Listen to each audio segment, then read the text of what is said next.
Okay, we're live. Hello, welcome to the Cinema Savvy Movie Podcast. I'm Chris Garner, joined with my co-hosts George Aldridge and Tate in the Hour. Today is our second episode of Timestamp Zero. Timestamp Zero, we do this the last Sunday of every month. Basically, it's a show where you guys get to vote on the film that we watch today, and we just sit down, all take the film to Timestamp Zero, and we watch the film together and give a bit of a commentary on it. The first episode went pretty well. On the whole, I think there was a few sync issues with us. Like some of us had a digital copy, some of us had a DVD, etc. So it got a bit muddled, but it was a lot of fun. And today, I actually feel massively out of my depth because I have never seen this movie. When we did Prestige, we'd all seen it, we all knew it inside and out, could all talk about it. I haven't seen this one, so I'm pretty much just going to pass this intro over to George. George, these were your picks this time. Talk a little bit about Rush, why you wanted to pick it, and yeah, just take it away, because you know more about F1 than I do. Right. F1 is my favourite sport. However, I like football, but I like Arsenal more than I like F1. So that's sorted. And then Rush is it's basically about one of the most famous seasons, 1976, where you got James Hunt versus Niki Lauda going for the championship. I was very excited when this film was announced, and you got Ron Howard to direct it. And I remember seeing it in the cinema, I was blown away. I didn't think it would be that good, and it was great. And it's been screwed out of two Oscar I'm moaning about two, but best editing you'll see when you watch best editing, best supporting actor for Daniel Broad. It should have been nominated for both of those minimum. It's a fantastic film, and I kind of picked it because I had 5 choices, and I was like, we don't really do sport ones, and we almost. I spoke to Chris loads off air last year about trying to get this in somewhere to do, and we just never got around to it. Yeah, it was one of them that probably could have like cropped up in a film club review or something, but because we never got a sport one, we couldn't really do it. Yeah, so it was like we were eventually when we finally got here. I made sure we'd get here, and then the 5 films I think I picked were Dark Knight Rises for Chris's reaction, Dead Man's Chest because I was on the Pirates of the Caribbean hype, Senna for the sport hype, Rush for the sport hype, and I've forgotten the 5th film. It was The Wrestler, wasn't it? That's the one, The Wrestler, another sportish one. Take one day we'll do it together.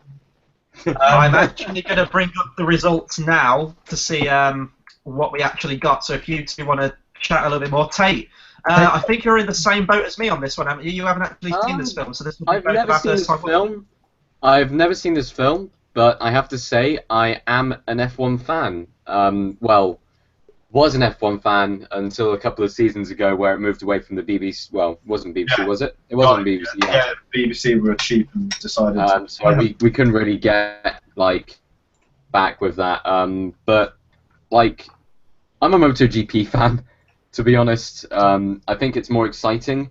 However, there hasn't been many good films to do with like motorbike racing. I'd say Isle of Man TT close to the end was very, very good. And other than that, I've heard good things about this film. I'm a fan of Ron Howard, he's a good director, and I know of this rivalry, I know of this season. I've seen Senna, and I know of the F1 history that goes behind it, so it'd be very interesting to see how it plays out on the screen. Now, the thing I'm most excited with, Chris knows absolutely nothing about F1, which is why this film in particular of this 1976 season is going to be fascinating, because it does play out a film. But I want to know what it's going to be like to get the sort of casual non-F1 viewers' opinions. Box office didn't do as well as it should have done. I think it was marketed quite poor in America, did obviously well in England. But yes. I guess we should say this. Tate's just posted in our chat. We have literally just this second hit 500 subscribers, so thank you to everyone that subscribed. How it's just gone up like in the last couple of months is just insane. So thank you to everyone that subs, and thank you to everyone that's voted on our straw poll. I do have the results here now. Yeah. We have 20 total votes. We had, in descending order, we had Senna with 0 votes, The Wrestler got 1 vote, Dead Man's Chest got 3, Dark Knight Rises got 6, so it was very close, but Rush took it with 10 votes.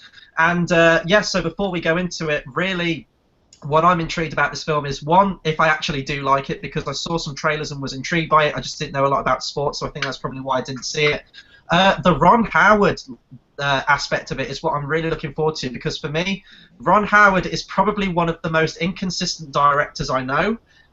He can make absolutely fantastic films such as A Beautiful Mind. Apollo 13 is one of my favourite films ever made.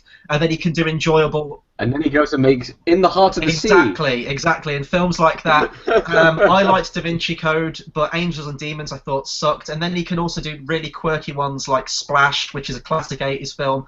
And he did The Grinch as well with Jim Carrey. So I'm interested to see this one. It's on a lot of lists I've seen of like greatest films ever made. Whether it will be, I don't know. I'm intrigued to watch it. So if we're all ready, we can start watching it if you like. For those at home, if you have a copy of Rush and you want to watch it with us, put your copy now, get it past all the menus, get it to timestamp 0, and if you guys are ready, we can hit play and we'll do a countdown for those watching. Oh, wait a sec, I've got warnings. This film contains flash photography and strobe lighting. Viewer discretion advised. Nice. It's the editing in this is fantastic. Great. Okay, I'm at 0.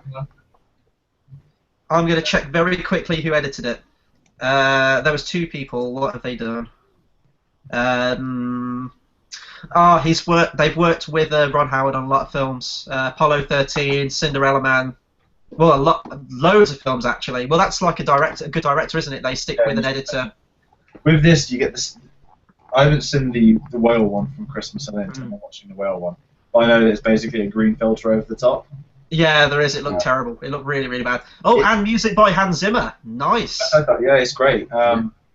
With this, there's not a grainy filter, but on the actual racing, you've got this jugged sort of, so it feels like the 70s. So it works. It's really good.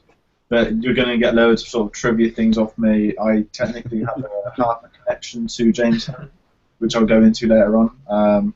But no, I'm buzzing for you lot to see this because I've been trying to get. I was going to say, like, Prestige, we could all throw in like themes and stuff like that, and bits of trivia here and there. This, I know nothing, so I'm leaving all this to you. I could throw in some F1 stuff, you know. And go for it. Actors drawing some of the scenes as well.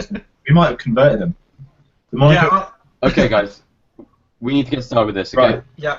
Okay, everyone at home, get it past the DVD menus, get it to timestamp 0, and if you're ready, we'll click play now. So we'll try to offer as much context as to what's going on if you aren't watching at home. So right now it should be the Studio Canal logo playing out.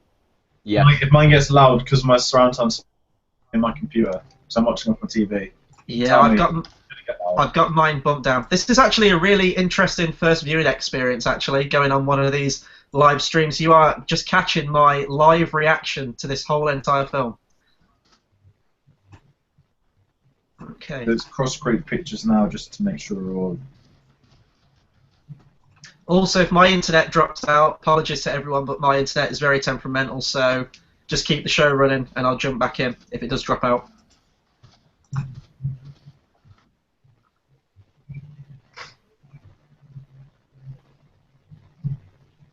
It's nice to know my subtitles say English commentator speaking in French.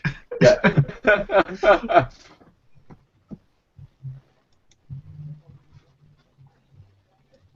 See, me and Tate will know this bit, but Chris won't. But the season genuinely plays out like a film. Yeah. So it's just got German Grand Prix Nuremberg just come up on the screen for anyone watching at home. The attention to detail is incredible on the production of this as well.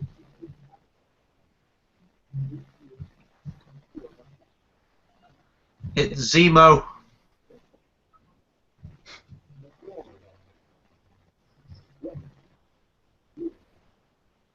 There's a famous 6-wheeled car, did one season, became a cool icon. It's the Coventry Transport Museum as we speak.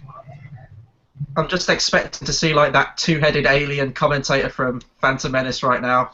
Ben Quadraderas getting ready. George Lucas is a big F1 fan. He gave Hamilton the Italian Grand Prix last year.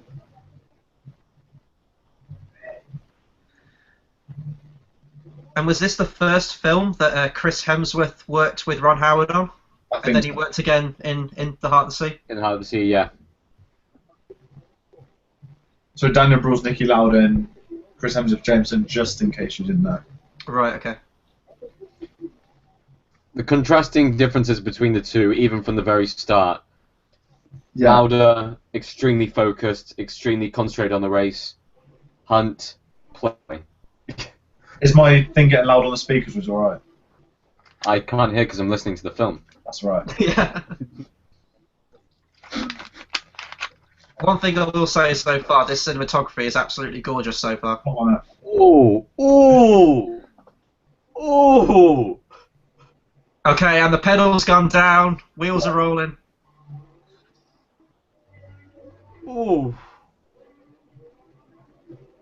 Okay, I'm at 6 years early.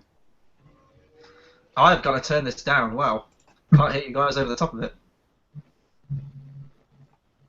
Oh, it's one of these kind of films. Here is Oh, your Game of Thrones Natalie coming Dormer. out. Natalie Dormer, sweet. Oh, Tate, I think you're a little bit ahead of me, again.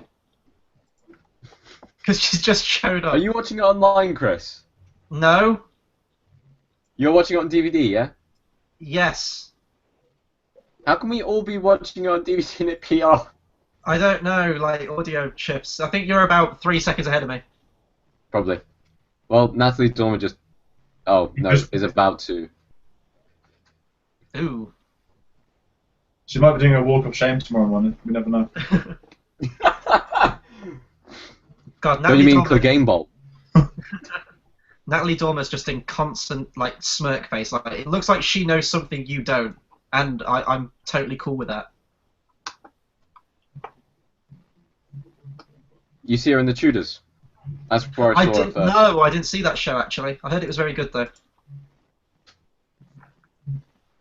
I was very depressed that like Henry VIII wasn't like a big fat ginger guy with a beard. Is it that guy from the vampire films or whatever? I can't remember who he was.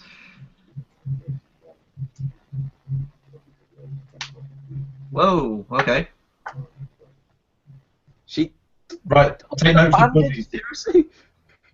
The budgies are important, but I'm not discussing it on this scene, I'm discussing it in the one and a few scenes time.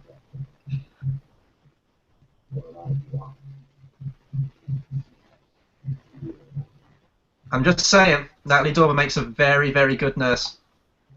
Yeah. But...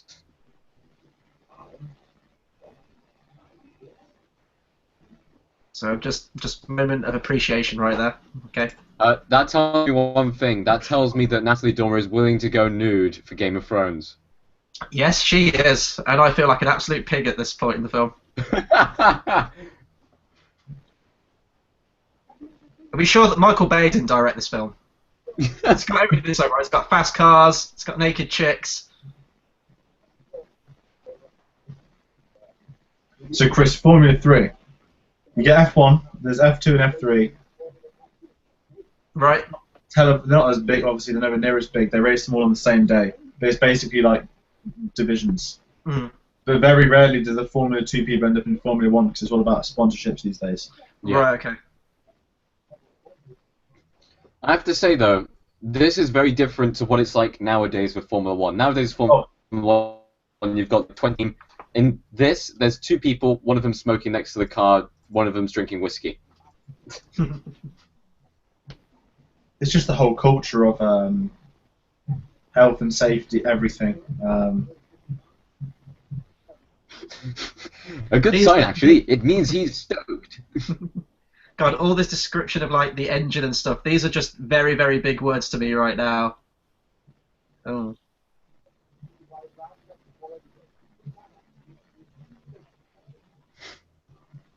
That guy's incredibly British. Driving drunk. Don't do it, kids. But you know what? Chris Hemsworth's going to make it work. Or is he? Oh, okay.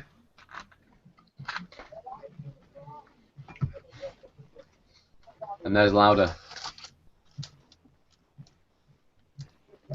George, are you at the same point as Tate? I think he might be ahead. Yeah, Tate, can you just like pause yours for like I'm 3 on- seconds or so, then I'm hit on play? 7:12, 13. I'm on 7:16. 18, 19, I paused it 20 there. on mine. I paused it. 20. There we go, that's alright. Okay. It is now Natalie Dormer. I think I'm in time. Oh no, I'm way behind. I am so behind. This is insane. I'm like 5 seconds behind. Okay, they're on the track now. Not yet. Not yet.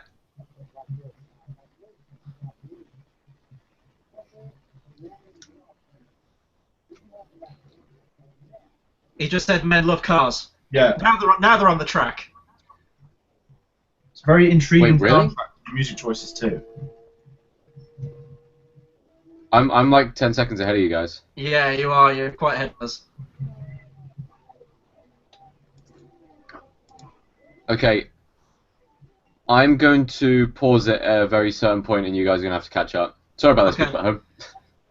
Give us the line that they just said, and we'll tell you when we get to it. It's kind of a lot of racing though right now.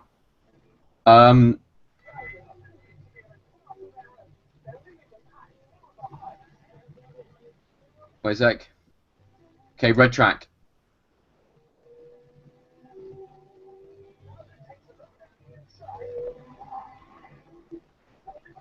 Lauda just dummied him, yeah?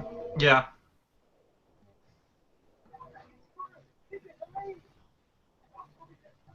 Red track now. Oh, really?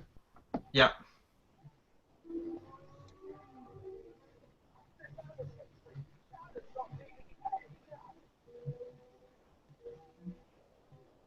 This being the first race, it's... Oh! Now, if anyone like sees my reactions and stuff, you know that I absolutely hate shaky cam, but this is working. Because they're breaking it up with a lot of good angles and stuff, so you can still tell everything that's going on. It's like me on every racing game I try and play. They announced a new F1 game yesterday. Aye? Sweet. About time.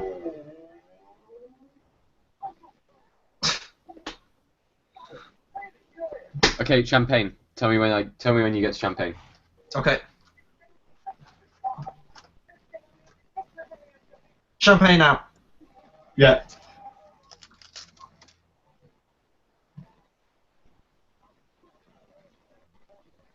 And this is a Formula 3, right? Yeah. So I'm trying to like listen to you guys and like talk and watch film at the same time. Did Chris Hemsworth just like spin Niki Lauda out and So then went on to win? He wasn't a dirty driver, but his nickname was the Shunt because he would occasionally, he was Oh, he'd like play nudge there. Yeah, okay. very good driver. He's an outright racer, whereas Lauda is. He's the technical precision. I personally put Lauda as the second best of all time. Now that Daniel Bruhl's been in Civil War, do you think he'll make more of a not a comeback because he hasn't gone anywhere, but do you think he'll get a few more big pictures I now? still think his best performance was Inglorious. Yeah, he's fantastic. That's in what I that. think so. I think when this gets further down, he should have been nominated.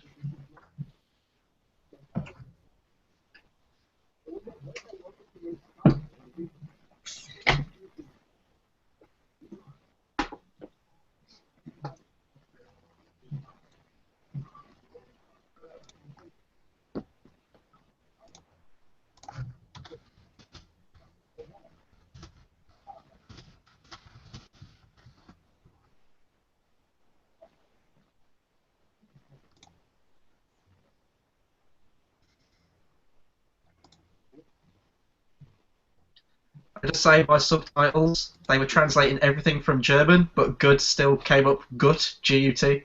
That was weird. Oh, he is unhappy. This is what I've always liked, though, is when you have them speaking a foreign language, but they have them actually speak in that language rather than have an English translation in the script. Mm. Do you know what I mean? Like to X-Men's credit, they will often do the German speaking if they need to speak in German. Yeah. But you get a lot of lazy films which have it all in English when it should be like a French scene.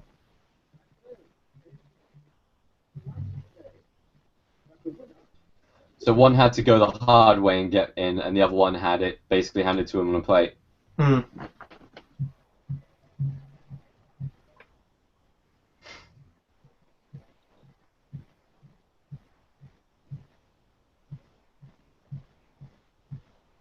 So pay attention to the speech because I'm going to go into something after this. Okay.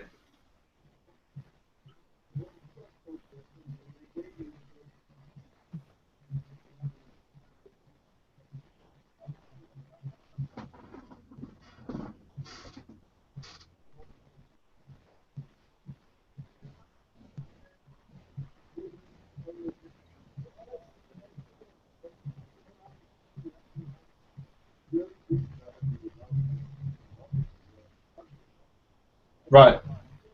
So, my granddad used to breed budgies. This is what I've been told by my mum. And he went to a lot of sort of budgie type things, and that's what James Hunt did. And the story is that my granddad knew James Hunt. I don't know if he knew him, but they met a few times, and apparently James Hunt had been over to his house and them a few times as well. So, Oh, brilliant. this was quite big. So, like, my mum was really interested because my dad's into F1 anyway, and Hunt was his driver when my dad was younger, similar to how Hamilton's probably mine. It was quite big. I know it sounds weird, but so there's always that extra bit of edge. So when the budgie stuff gets mentioned, it's kind of really cool. Although it's irrelevant to so many people, it's just one of them cool little things. Oh, cool. But I mean, that's a sign of Ron Howard nailing something. I know it's so subtle, it's clearly so important though, because it was a big part of his life.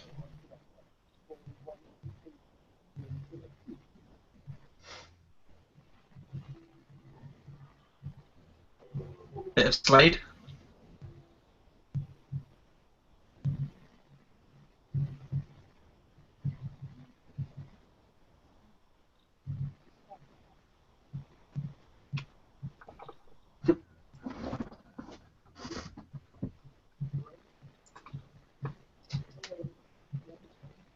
See, I apologise if I'm very silent during this, Koranchi, but I am just like, as I said, watching the film for the first time, so I was really tempted actually to watch it before, but we thought it'd be interesting to kind of get my opinions on it afterwards.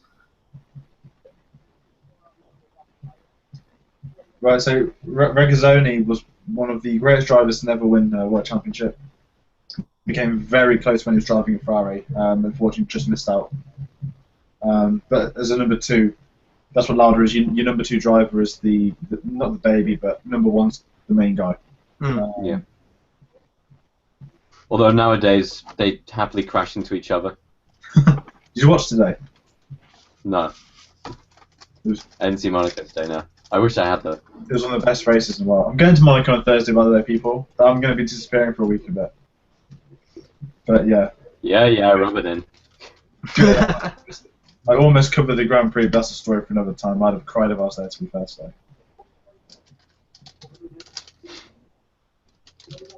Blowtorch crackling. That's a beautiful description of what's happening. I hate subtitles like that point out every single little detail.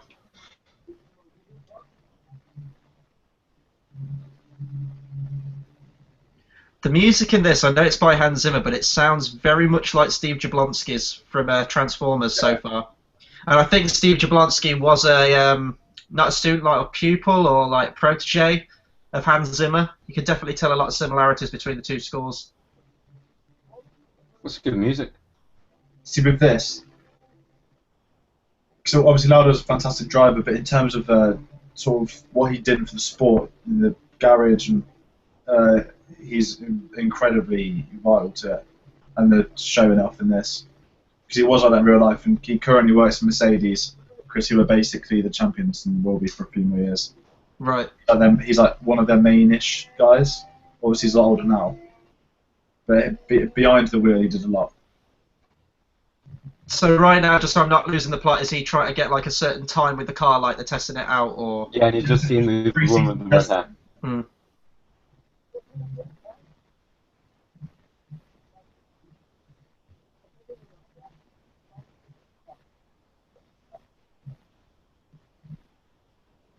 2 seconds in F1 is basically Huge, isn't it? Yeah. it's probably the equivalent of like. I don't know, it's hard to explain, isn't it, Tate? They don't know. It's because they. I know, I get it. You've got a corner, entrance and exit of a corner. Hmm. But I mean, like they go so quick. Like probably when you count 2 seconds, that's a hell of a long time for a F1 car. Yeah, I mean, sometimes the gap between first and fourth for qualifying might be zero point 0.1 of a second. Mm. How fast do F1 cars usually go, on average? They're fucking shite now compared to 10 years ago. We've got V6s, so they go... Depends on the track, and I think Monza gets about 325 kilometers at Monza. Because I remember hearing, I don't know if it was in science or something, like the force, like the physical force that drivers have to, that they feel inside the car and to steer the car must be immense. Yeah. I wouldn't want to do it. I wouldn't put my life at risk, especially when you see those crashes. Christ. They lose a lot of weight during the races as well, from obviously the sort of sweating and all that.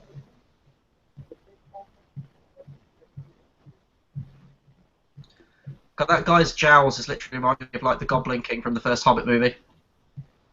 He's very familiar, like, I recognise him. Yeah, he is. Dangerous. It's a trap. Okay, he's just left the room and is now walking down some stairs. Not yet on mine. He's still chomping on his yogurt. Yeah, same. He's just said 2.3. How am I going faster? I don't understand. Finished it off, rubbing his hands. I'm equal with Chris. He's just put his hand up, waving to the people goodbye, and he's left the door now. Now he's walking down the stairs. And if people didn't know what year this was set in, you just take a look at that sweet 70s moustache.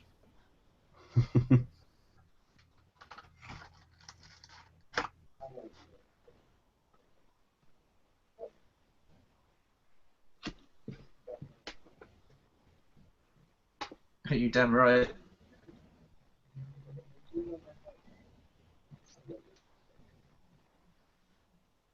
But she's actually a guy.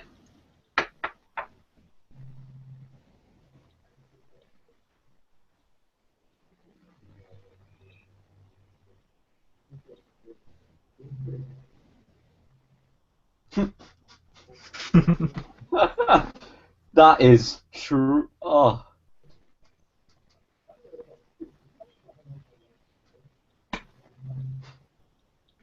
We all know what it rhymes with.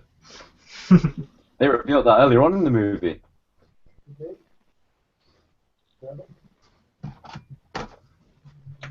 I just read that in my head in like Sean Connery's Bond voice. That's what teammates are for. No, that's Bane right there. Glad we're not doing that movie.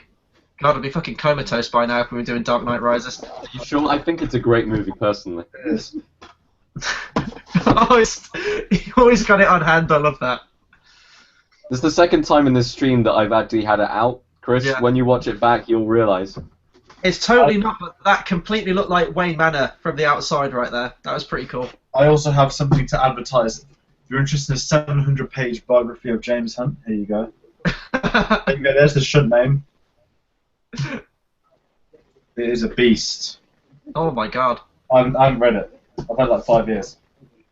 Every time I get started, like, I can't do 700 and stuff.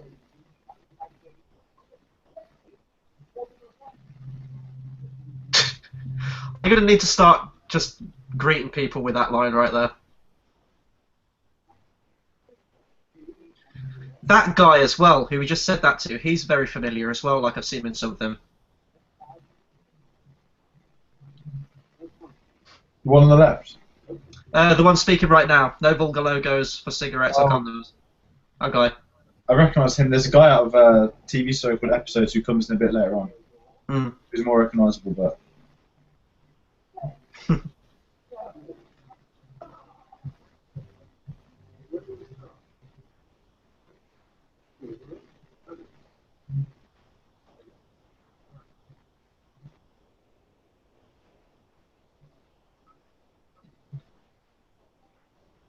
So does this film ever get to the point where a lot of these kind of films do, where they intercut real life footage with the film footage? I'm not going to... It's not a spoiler. The very end does. But what they do, they famous shots of the televised races, they actually recreate. On one instance, they do a shot-for-shot perfect reenactment of one. But that's later on. I'll say I like how the film looks. Like you were saying, like not grainy, but there's a distinct look to it. It does look like it's almost like 70s video quality. Yeah. It's kind of like how Days of Future Past did it in the scene where Mystique breaks out after trying to kill Trask. Yeah, yeah, I know what you mean. That's the thing, and it's just attention to detail as well. With the sort of commentators on now, that's kind of your viewpoint because you don't know the sport as well. So these guys are going to be your guide as well as me. So I'm just at the point where they're checking out the crash.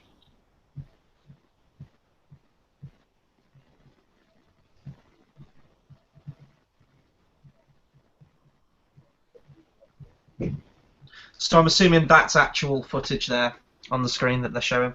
Yeah.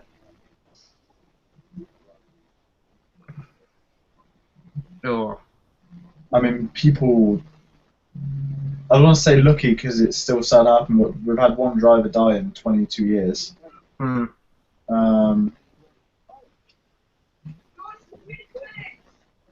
Back in 1 second.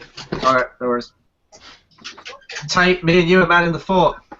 Yep. Okay. At the moment, they're in a weird dream sequence type thing for Monica. No, not me. You're still talking to Daniel Bruhl. I'm back. I am okay. This is what I was like on Prestige, Tate. Just constantly. I was behind, wasn't I? Oh, no, I was ahead. I was ahead again. You're ahead. Okay, now they're in the. See, this is the great. dream sequence. This is the Monaco Grand Prix that he's visualizing in his head, but that was today in real life. Okay, tell me when they exit the tunnel. As in Okay. it'll get to really close to exiting the tunnel. We're just about to go into the tunnel. Okay, he's getting. Yeah. Is Alexander around?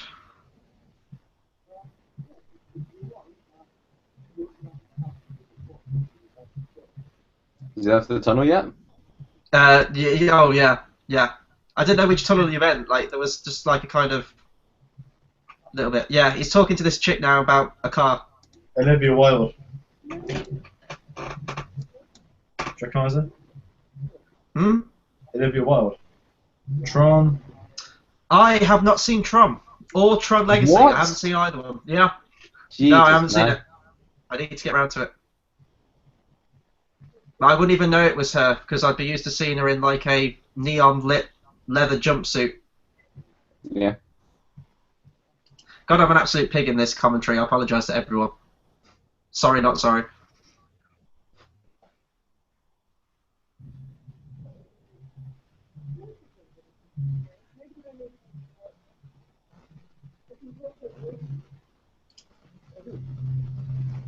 How far through the conversation are you guys? Because I'm not sure whether I'm at the same point as you. Let me get you the next line. So this is Susie Miller, who's a famous model from the 70s. Okay, as soon as he stops speaking to the girl. Okay.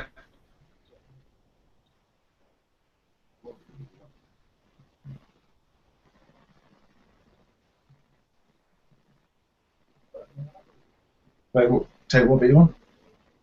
Church bells. Christ, you're way far ahead. Have you paused it or? Yeah, I paused it. I'm waiting. I don't know how yours is going ahead. Yeah. Blu-ray.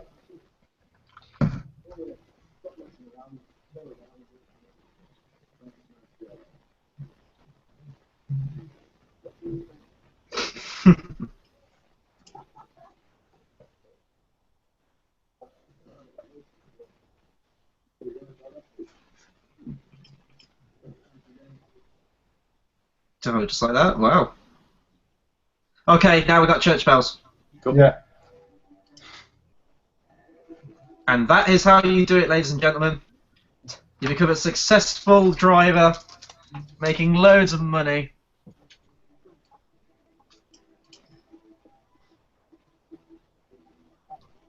Well, in real life they got engaged after a few weeks. Mm. So it's marriage was in the same year. So it's Mm. obviously you didn't know you'd expect they've gone forward a few years maybe, but no, it's the same year. Mm. I'm guessing this film as well has a lot of sort of inaccuracies, as most of these films do. Yeah. Yeah. But they recreated a lot of the famous wedding pictures then. Oh, that's cool. So I can only guess that Ron Howard has like a fondness for F1 and the history of this. I don't know. Let's stay on the track. That's so cool. Because to me, Ron Howard strikes me as a director where he will literally just get given a project and he will just do it. But Yeah, I think it was more that. But when he finished it, he said he became an F1 fan from it.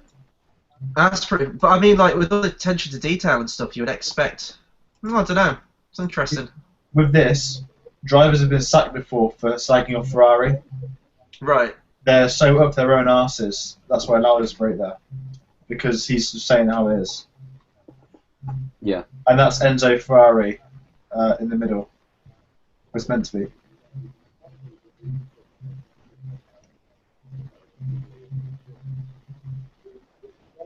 And in real life, Regazzoni demanded that Niki Lauda be taken with him to Ferrari. So that's very rare as well, that you'd get a driver demand their number 2.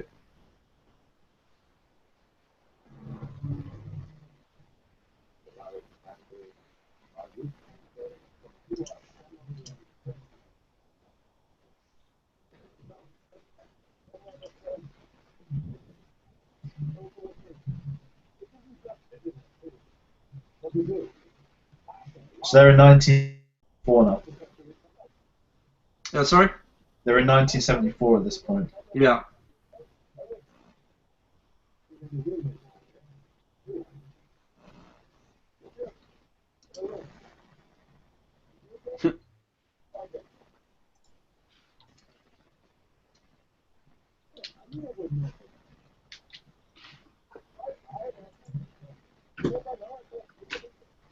That's a lot of Ferraris. I think you're ahead of us again. Again? You're still talking through him in the car. Wait, are we there now? Yeah. No. Are they? I don't know cars, ladies and gentlemen. I really don't know cars, makes and things like that.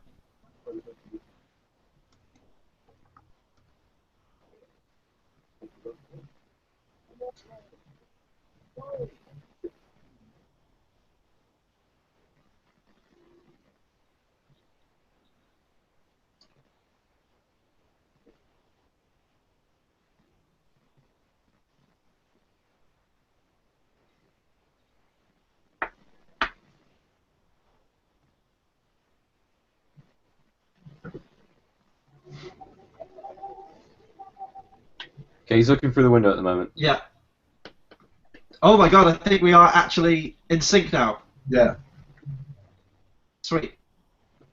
And he pulls it over and says, "Mission report, 1991."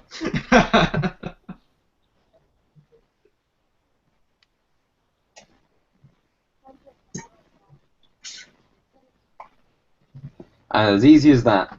Yeah.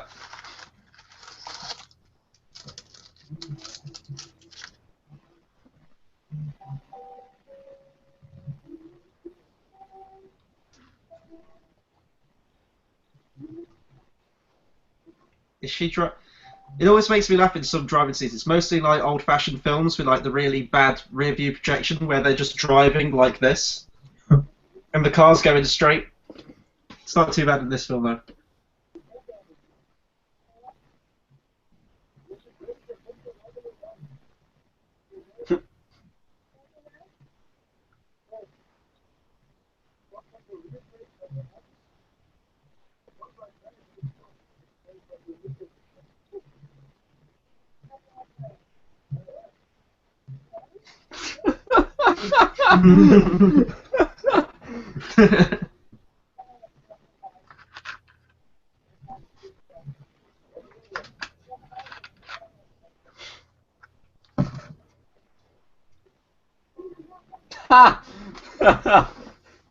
Schooled. Welcome to the Shire.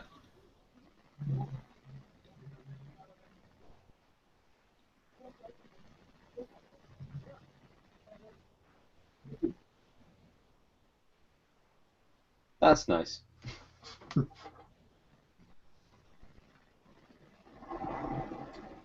Dick.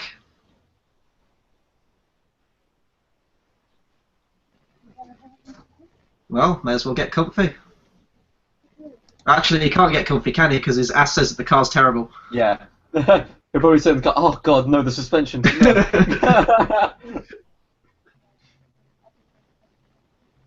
At least they both speak German. I have a feeling this is how horror films begin.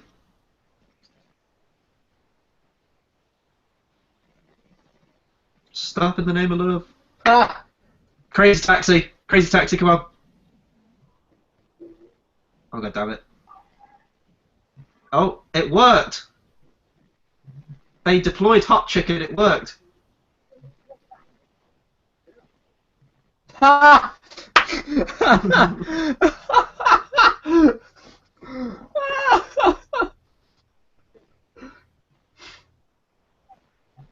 Straight past the girl. Oh my God, Nicky Lauda!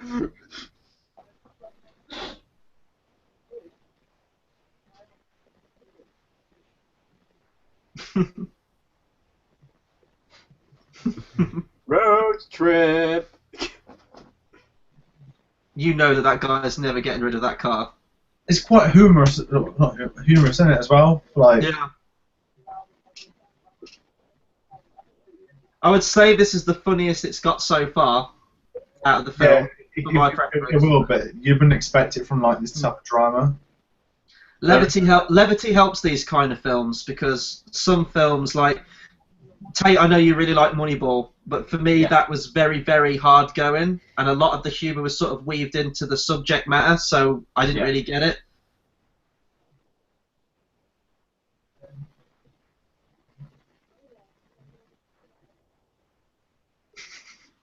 Bitch, do you want me to pull this car over?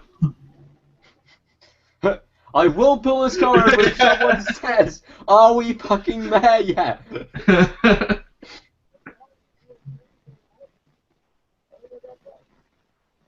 Do it.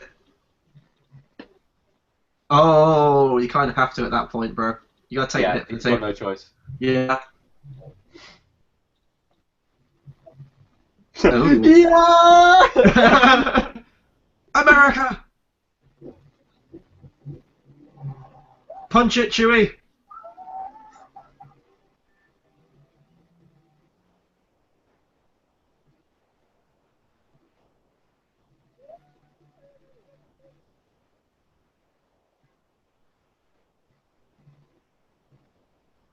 She's instantly regretting this decision right now. Yeah.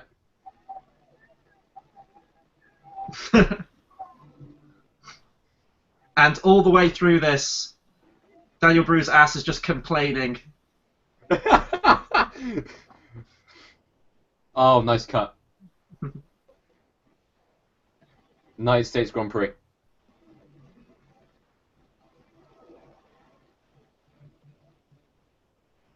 Oh, that was the transition right there. That was amazing.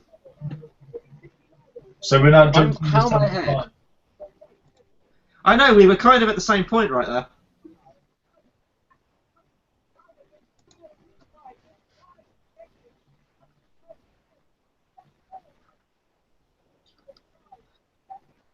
So, as a viewer at this point, are we meant to sort of be more on Lauda's side?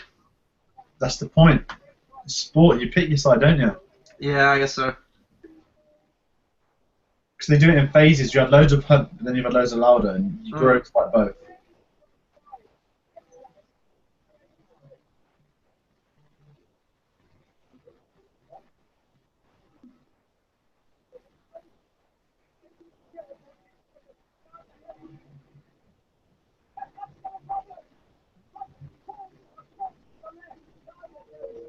Skywalker's been forced onto the service ramp. Without F1, there is potentially no pod race. Yeah, that's true. I don't know if that's meant to be a good thing. And he wins his first race. And the World Championship. And they just passed the finish line.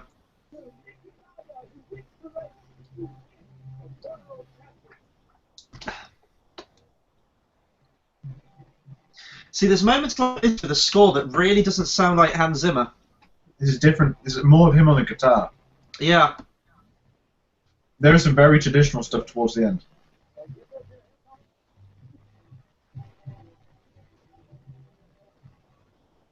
I really like the actual soundtrack to this film, like the songs they're using. Yeah.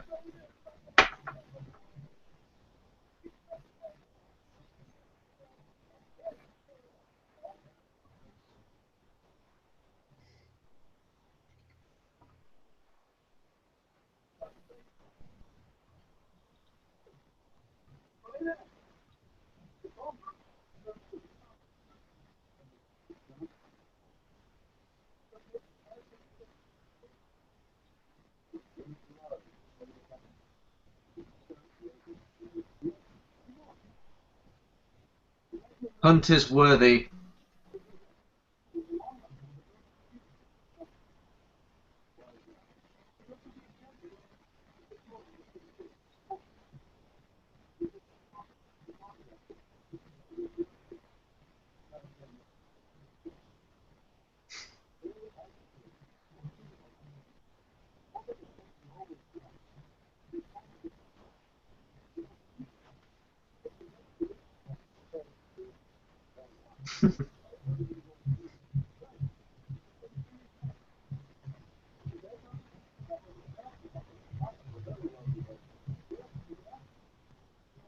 They're doing this well. They're doing the banter back and forth very, very well. Yeah.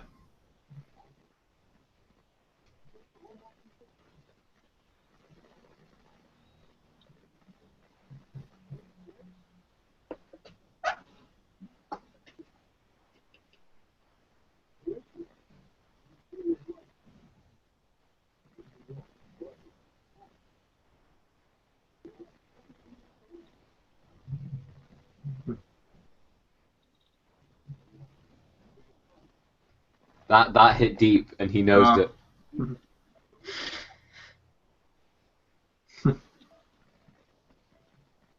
That you know that hit deep. Mm. Yep, of course it did. That's why he's being aggressive in a mini. Okay, I take back what I said now, where it was on Niki Lauda's side. They balanced it very, very well. It's two Really? sides of the. I'm still on Lauda's side.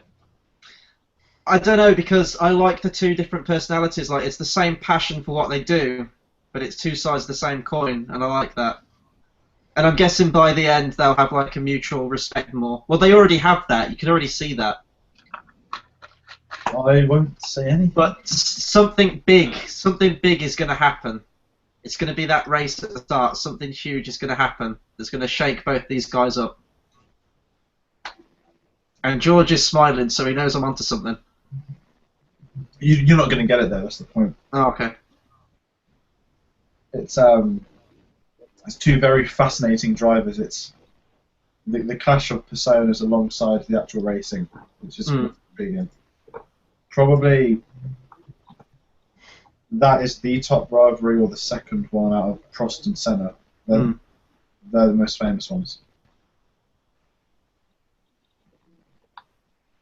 So let's talk a bit about Ron Howard. Like, most directors, like especially Tarantino is probably the biggest one of this, or maybe Spielberg as well. They always have a style, like a regular style that you can easily like pick up on.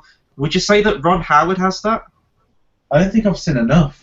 Because to me, like he's a good filmmaker. He's great at what he does, but every film is very different, just in how it looks and how it's paced. And I mean, he's a fantastic director, but he doesn't really have that visual look to it, where you can immediately watch it and go, like, that's a Kubrick film, that's a Spielberg film. He's an auteur, but with no definitive term. Yeah. He usually makes the very good films, but he doesn't. Whereas Nolan's got his same themes every film. Exactly. Yeah. Spielberg, Spielberg magic, Bay explosions. You know. Okay, they're playing on the Scalextrics, by the way. Just no, yeah, it's the record close for the record player at the minute. Yeah. Fading now. Record slowing down. Now it's Scalextric. Okay. So basically, Hesketh have gone under Chris, so he needs to get a seat in a new. Wait. So was this his company? His Yeah, sponsor or? Yeah. They couldn't get the sponsorships. They couldn't afford to be in the next year. Yeah. Right. So he needs a car, or otherwise he won't be in F1 the next year. Well, surely everyone will be flocking to him. Oh, he did. Yeah, he didn't win though, did he? So maybe not. At this point, he's one of the likable drivers, not necessarily one of the names. Yeah. Yeah. So it's interesting to hear from your side. This is what I really enjoyed. More budgie stuff. Budgerigars, yeah. To be honest, this has a perfect scale. As someone who has seen the film and is a massive F1 fan, someone who's a reasonably big F1 fan, and then someone who isn't an F1 fan and has never seen the film. Someone's going to correct me in the comments right now and say, like, actually it was a different species of bird, but is that the one thing that's connecting Prestige with this? Like budgerigars? Oh, jeez. Yeah? Or are they canaries? I don't even know.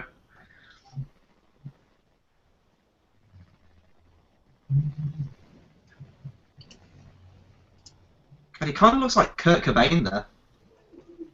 Maybe that's Ron Howard's next month. He could play a good Kurt Cobain, actually. Oh, I don't know. It's still Thor though, isn't it? Yeah. He's always good. He's kind of typecast right now, in my opinion. Like, I know he does a lot of stuff, but... I mean, to me, this was perfect casting. Yeah. See, I haven't seen the guy in real life, so I don't know how good he's playing the guy, you know. You'll see at the end. Right.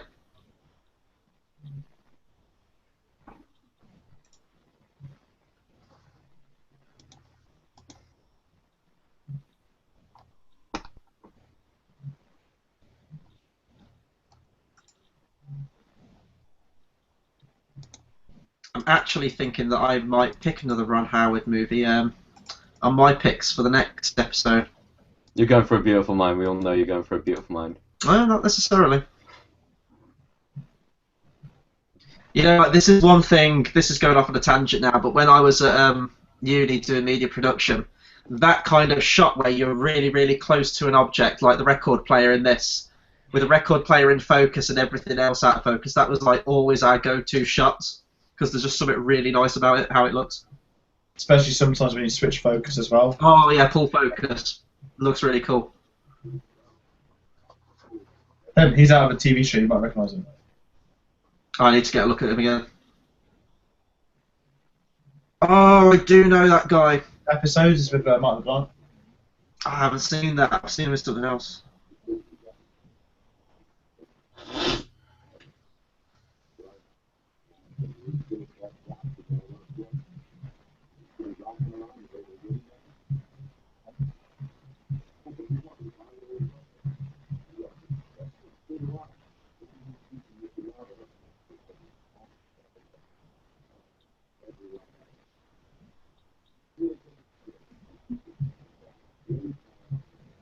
Right, Chris and Real and McLaren are probably the second biggest team in history of the sport, I'd say. Ferrari. At the minute, they're on a bit of a bad patch, but they're kind of getting better. But they were kind of, because they had Hamilton when I started watching, they were always my team until Hamilton moved. I still kind of have a soft spot for them. But no, McLaren v Ferrari is very much the average, I'd say, rivalry. I mean, as a person who knows nothing about Formula One or any of the behind-the-scenes stuff, what this is opening my eyes to is like the whole politics behind it all. I mean, I guess that this stuff goes on. I should have guessed this, but how it's ultimately all about the car you drive, all about the sponsor, everything like that. It is really, really dog-eat-dog. Right, so we're in the 76 season now. Brazil is first. Probably my third. No, Brazil's my fourth favourite track.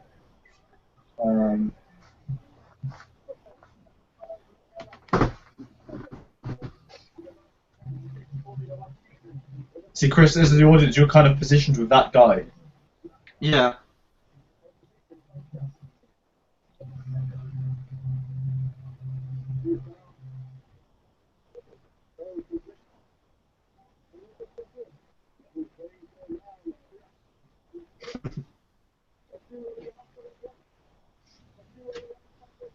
See, what I like with this, a big part of F1's history is smoking companies. I mean, I don't smoke myself or anything, but when I got my job, like, I only knew Marlboro because of the McLaren cars.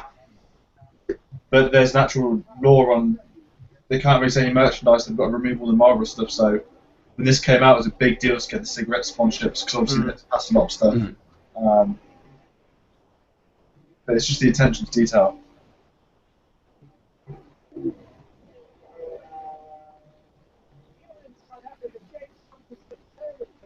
Wait, did... Yeah, they're montaging it. Oh, okay. I was gearing up for that there for a second.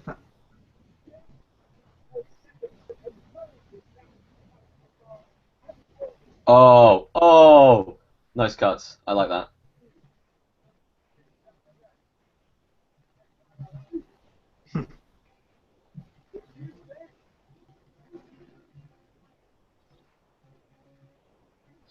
I don't know if the text coming up on screen is a little jarring.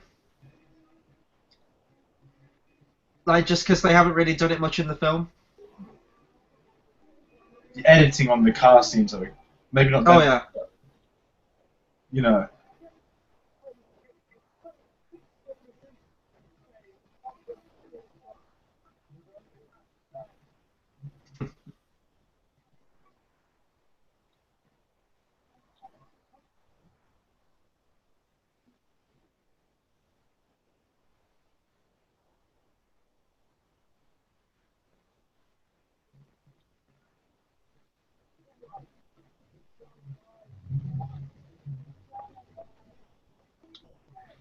Oh.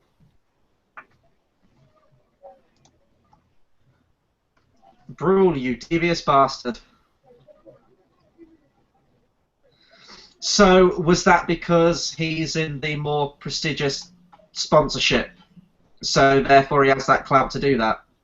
No, that would have been normal Ferrari complaining about stuff. They're like that in real life. Drivers will find anything to complain about. I thought he like slipped them $1 here and there. And he probably knew about fine. it, waiting for his time to tell them. That's the gist I've got from it. There's no point in complaining when he could easily get a free win out of somewhere. Oh shit. Monaco. 4 days. It is a pretty brutal coincidence that this is the same day as the Monaco Grand Prix, though, you can't lie. We have timed it beautifully with this one.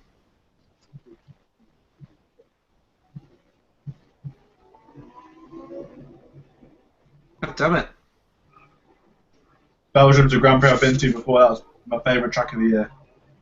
Oh, and then tyres Bouncing wheel. that kill people in racing.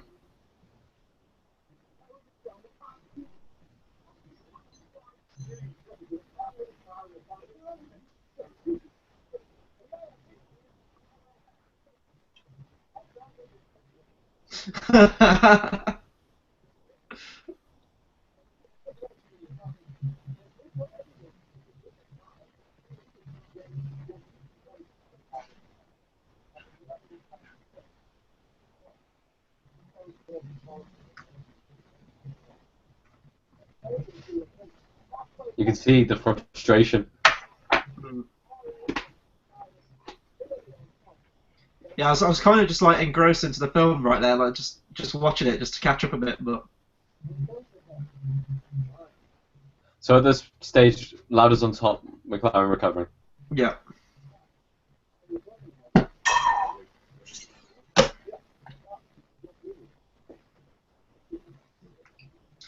Oh, okay. So that's why he was disqualified. Something to do with the car. Unfair advantage or something, was it? Car was too wide. Yeah.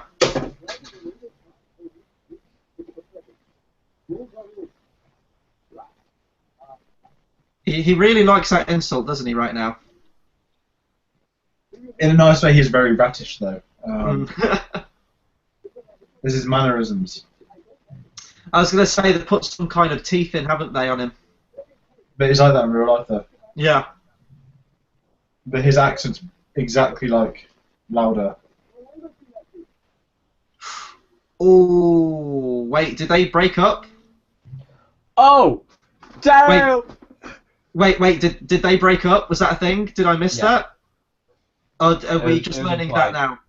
Okay. It was implied, but that is a low blow and a half.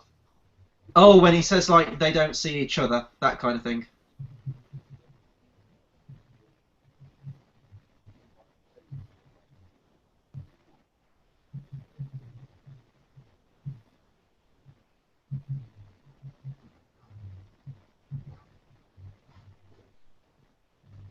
Through the newspaper. Now, I was doing a little bit of research on Wikipedia before this, and I don't know if he's going to actually appear in the movie, but Russell Crowe was originally going to play the part of Richard Burton in a cameo in the film. Really? Yep. And obviously, that's a surefire pick because he'd worked with Ron Howard before. I want to say he was in Cinderella Man. I haven't seen that movie myself, but he worked on him with On a Beautiful Mind as well. So, yeah.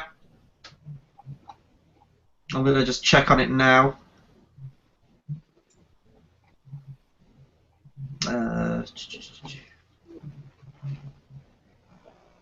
writer. See, Peter Morgan, he wrote this. He's done some biopics. I think he did the Damned United. He might have done Damned United. I'm just going to check that actually, which is probably the best football film. It's actually about a manager. Oh yeah, here we are. Just quickly about the Russell Crowe, because I'm assuming that whole thing with Richard Burton's over now. It just says director Ron Howard originally intended for Russell Crowe to make a cameo appearance as Richard Burton for a brief scene where he confronts James Hunt on his affair with Susie. Yeah, they kind of glossed past it. I'm guessing if they might have filmed it, they've clearly cut it. Payson, probably. Which makes sense, because I mean, you don't want to get just hung up on that scene. He does look like Richard Burton though. Yeah, so the writer of this did a lot of biopics. Peter Morgan did Damned United, Ross Nixon, The Other Boleyn Girl, and The Queen. So he's got his fair share of sort of biopic ones. He hasn't done anything since Rush, which is very odd actually. Oh no, sorry, he's doing the Freddie Mercury one. Yeah, I'm not looking forward to that now because it just seems like the whole politics behind that with the actual band, especially Brian May. They're trying to. They're trying to glorify it. They're taking away all of the grit and the dark stuff that was in Freddie Mercury's life, and that's not. Aaron Cohen's quit because he was perfect to play. He would have been absolutely perfect as that role, just visually as well. Like I can picture him playing him really well. Yeah, he's a very good actor. He just doesn't really. He is, yeah. He is a good dramatic actor as well. But I don't know, like probably get the roles. Like I want to see a Freddie Mercury film, but if you're gonna just like dilute it down and not give me the true story, then that's not a film I want to see. I bet it's hard as a writer if they're telling you what you can and can't write because they've got the rights to it, haven't they? Oh, is she about to join them? Wait, are they on a plane right now? Yeah. Yep, Yeah. and they're now part of the Mile High Club. Yeah, that's what I was just gonna say. She's about to join it. Yes. Relapse. Oh, staring at himself in the mirror. That's very. He needs to be playing like Susudio right now, like straight up American Psycho moment. Oh, that shot inside the. Oh man. Wait, what shot inside what? The piston. Oh, yeah. That kind of. There's a name for that kind of editing. And I hate myself that I forgot what kind of editing that is. Where it's like a thematic one. Where you edit it alongside something else.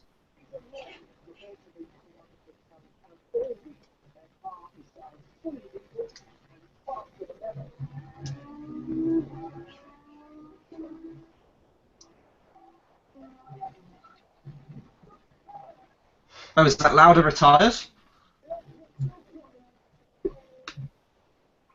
Another good coincidence. This weekend is the 50th anniversary of McLaren as a Formula 1 team. Oh, nice.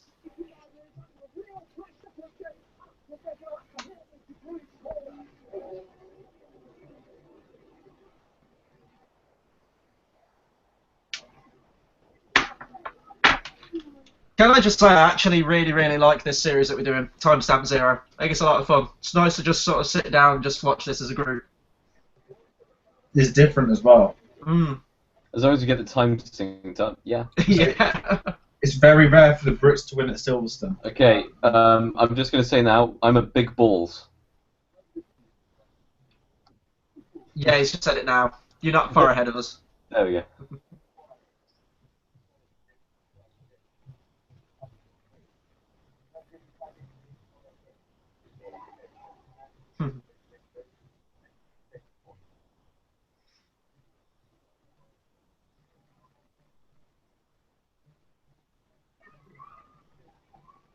Man, I'm telling you, be a rock star or be an F1 driver. So what's frustrating, you haven't had a character like him for a long time in sport. He's probably the most famous of all that sort. You got Hamilton, who he's not a character, but he has a social life, and he gets told off for it from like not the other drivers, but the media and shit. But he's just living his life, and Hamilton's a 3-time world champion. He can do whatever the fuck he wants. So did people at the time really, really like Hunt? Yeah, Was it kind of like the Eddie the Eagle factor, where he was just He became no. James Hunt basically became a bachelor. right?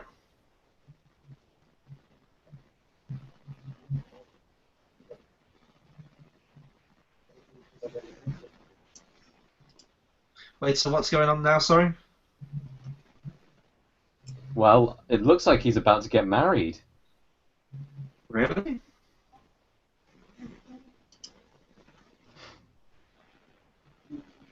Yeah, registrar. Oh, okay.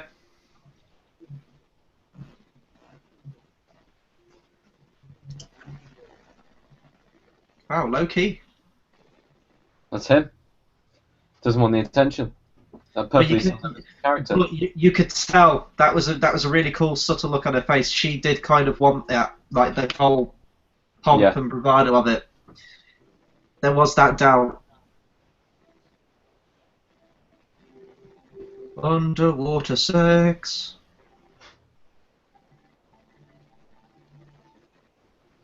This is the most relaxed we've seen him in this entire film, which I quite like. Because I get the sense, like this is a casual viewer, that this guy likes the home life a lot. Yeah. I mean, he loves what he does as a driver. He goes to work, and do you know what I mean? Yeah.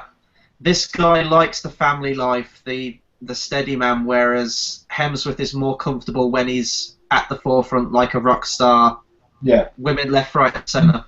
So I think it's a good balance. That's the thing. I think that's what does help the rivalry, because it just adds to it. But you can tell that each one deep down wants what the other one has.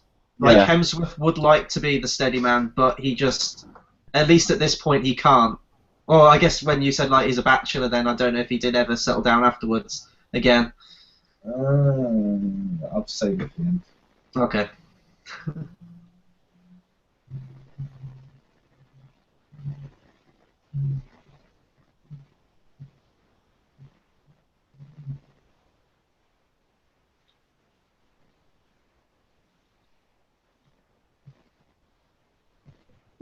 I can't believe they used to do the entirety of the Nürburgring as just a circuit. Hilarious. Oh. It's Nuremberg Oh, whoa, whoa, whoa! Oh, that guy's not making it out of there. Oh, wait. Oh, well, kind of. Oh, fuck. Yeah. Why is he dressed like a Ghostbuster? Oh, compound for. Oh, no. Okay. Okay, I'm going to go on a brief tangent here. Chris. Brief tangent here. With things in gore in films, I can take anything. You can show me the goriest film. I know it's just a film, but anything with breaking bones or compound fractures, then I get really, really squeamish for some reason.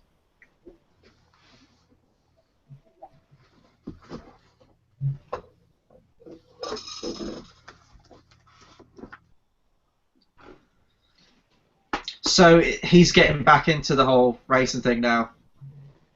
I'm assuming this is a kind of Rocky thing, right? Where he says he's announcing his retirement, and then next movie he announces retirement again, and he keeps coming back because he's got to get in the ring for like one more time. It's the same thing in this. Now, this is what I love, because the driver meetings, you never see them on telly, so private, and it was really cool to see this. And that's what the actual driver said, because basically, when this film came out, Ron Howard premiered it to all the drivers at a team meeting, and they all loved it.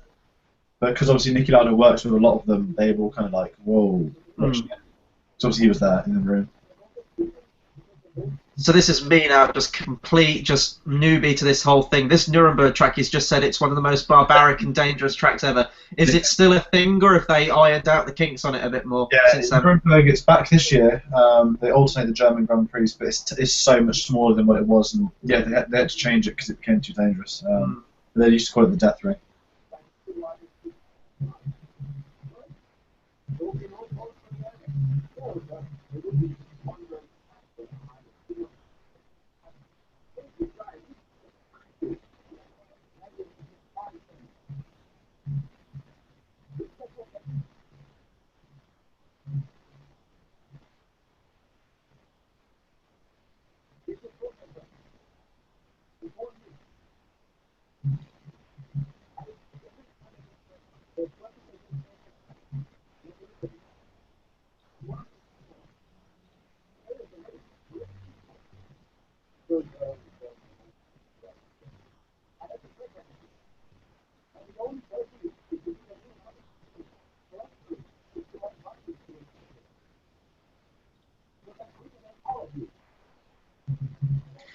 He could have said that in a little bit of an asshole-ish way.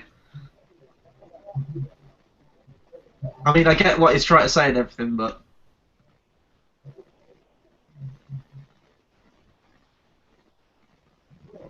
I'm just confused why he's back in the game again now.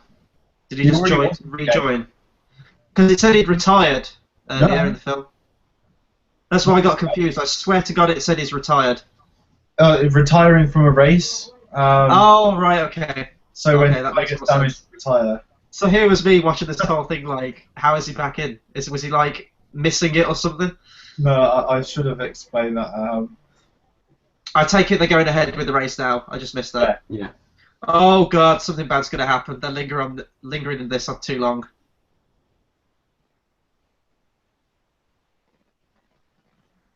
And I think it's going to happen to Chris Hemsworth. Got a feeling. Because he's going to be the mad one who's just going to gun it. And he's going to fuck himself up somehow.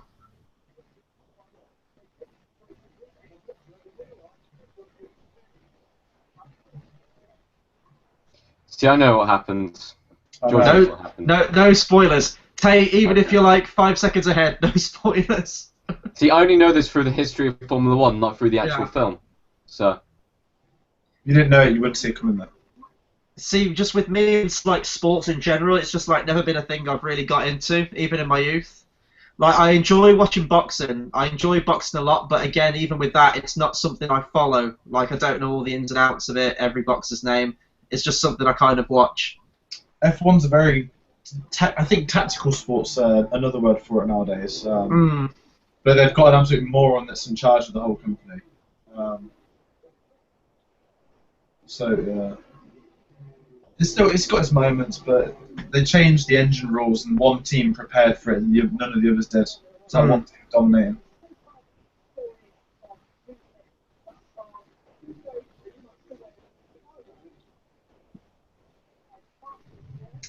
I tell you what, in any kind of racing thing, you can't beat the moment where they both lock eyes and just squint at each other, throw the visor down. Oh, this is a well done action set piece. We should talk about that animation thing you sent me at some point, George. They're going to be using that for the Olympics, apparently. Senna is the greatest F1 driver of all time. until 2 years ago, the last drivers die in a race. He only won 3 world titles, but he would have flown and broke the records. But in terms of racing, no one can compress. Senna's worth watching. This gets you into F1, you might actually watch it. Senna also is the big rival of Prost, so it's kind of 2 eras. That's why I put it on my original list. See, for me, sports is very much like comic books. Like, if you're completely new to it, I mean, if someone was just getting into comic books, it's like, where the hell do you start? All these people that have been going for years, companies, things like that. It is quite overwhelming to someone new to it. I got lucky with F1 because I got into it the year Hamilton started. I think that's when a lot of people sort of my age got into it because he was it had been Schumacher for like 5 years in a row, so everyone was bored. Then Alonso came, broke it, fair enough. But then basically Hamilton in his first season was on the same team as Alonso, who is the world champion 2 years in a row at that point. And obviously as a rookie, he just came out of nowhere and dominated and should have won the title, but he didn't. But he was Alonso's teammate, and it was just a mental year of rivalry. So then you just learn tidbits, and that's 2007. So I'm essentially I've been watching it for 9 years now. And then I dipped off once it moved to Sky, and then it just became this twat called Vettel just winning it each year. But yeah, it's best off with stuff like this. As simple as it is, and although there's inaccuracies, it's the best example to show it in such a small amount of time as well. I'd recommend the Senna documentary. Yeah. Also, got to say, props to the guys in the pit stops, because when you see those guys work, like matter of seconds, boom. That's the thing. Nowadays, you can get them in like 2 seconds. You can get to pit stops. Whereas back then it's a lot. You know. The music here is really, really good. Oh, it gets better. It's one of my favourite Hans Zimmer songs coming up. Surprised he didn't play this one, actually, but I guess it's not one of his biggest scores. Yeah. Then again, he still does fucking Amazing Spider-Man 2 Electro Suite. He's worked with Ron Howard quite a bit, to be fair. Yeah, he has. Working with him again this year in Inferno.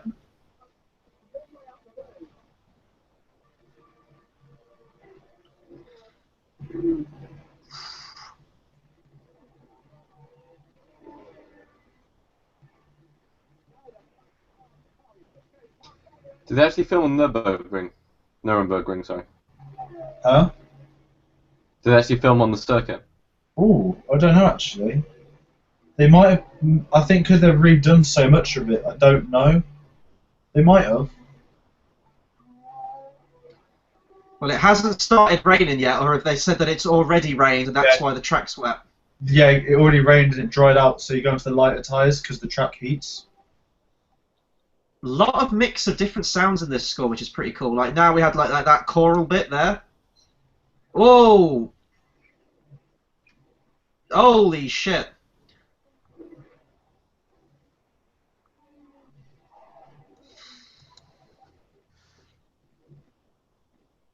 Oh, what do they call that car that goes round? Safety outset. Oh, someone's getting Anakin'd. There he is. He's still alive.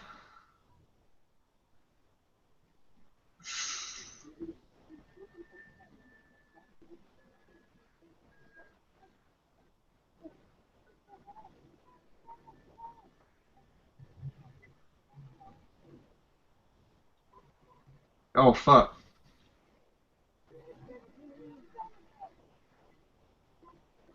Okay, he's just carried out of the car for me. It's the smoke that gets you, man. It's the smoke. He's getting pulled out now, Tate.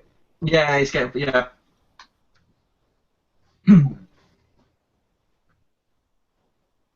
This is the more Hans Zimmer-y sounding song that I'm used to.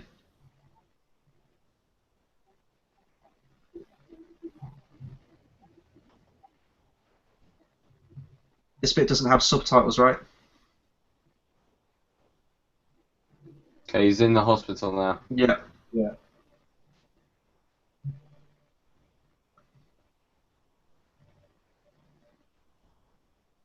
Oh man, he's gonna be just.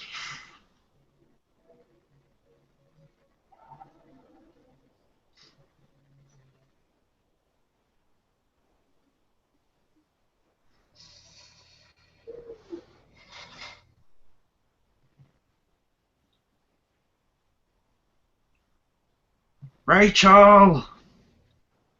Oh.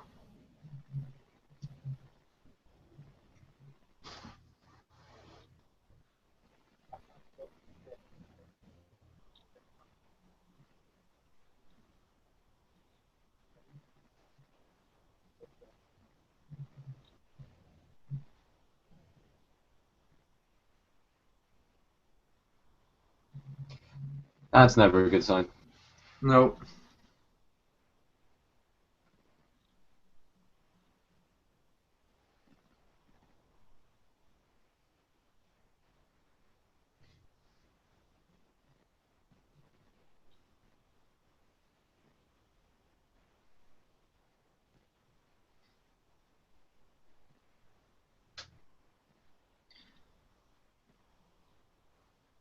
So what I'm interested in seeing as a newbie is if this incident does kind of change up Hunt's attitude a bit, changes him as a person. You'll find out. That was the real footage. That's the Then. footage. They got it. I know it sounds so bad to say, but they nailed it. Yeah.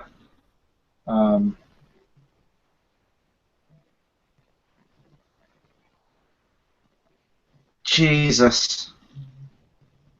A minute.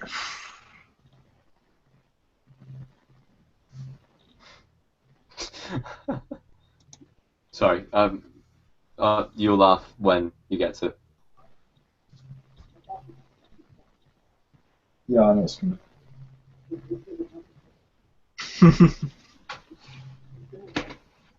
Okay, I think I caught up with you now, guys. Yeah. Oh, Oh. sorry. Theo Walker was at the F1 today. All the famous. Oh, Jesus. That's not nice.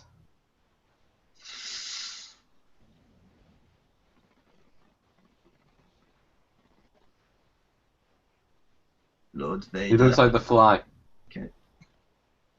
Oh, dude.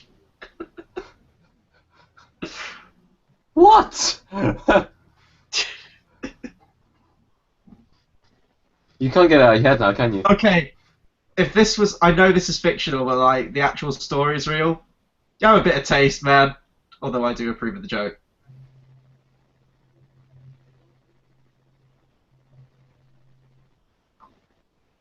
Oh god, his skin's gonna be all peely. Ah. Oh, there's going to be a really gnarly scene in a minute. Trust me. Oh, Jesus Christ. This is grim. This is really grim. This is grimmer than I expected it to be.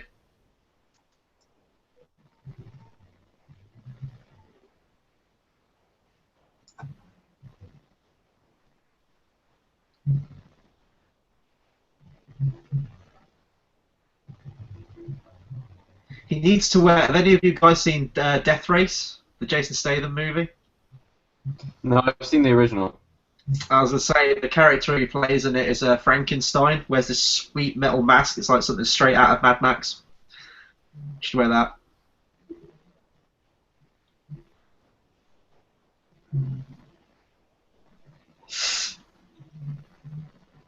Okay, when they kind of put the when they put those devices in your mouth, it's never a good thing. This was really uncomfortable at the cinema. I bet everyone was silent, weren't they? Oh, Yeah, there's people going. yeah. Uh, Is this to like unblock his lungs or something? vacuum Yeah. the lungs, so I'm guessing he's getting that sort of like tar and stuff out. Yeah. Oh man.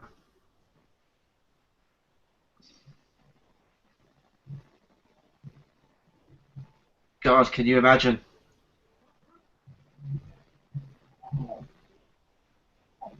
So all during this, where he's got that program on, is just the race just constantly on his mind that he wants to get back to it. He wants to win. Yeah, he's Still. watching the Grand Prix because he's still technically ahead in the championships. Mm.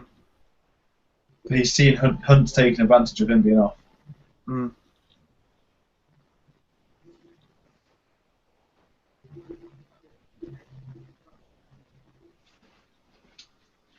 He's like, revenge! On the track, I guess.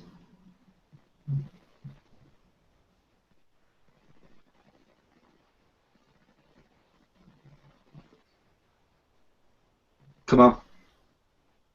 Come on, just do it quickly. Don't do it slowly. Just shove it on.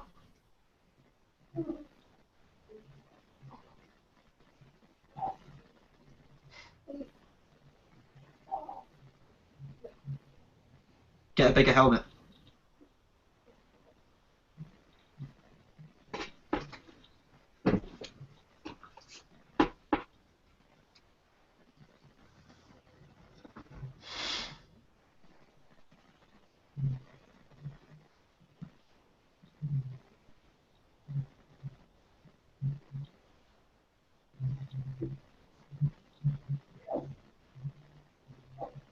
Is this the song you like, George? It's one of them. There's towards the end. It's a really good soundtrack there. It's very Zimmery in some bits. That was a really nice shot choice there, having like the camera inside his helmet. That was cool.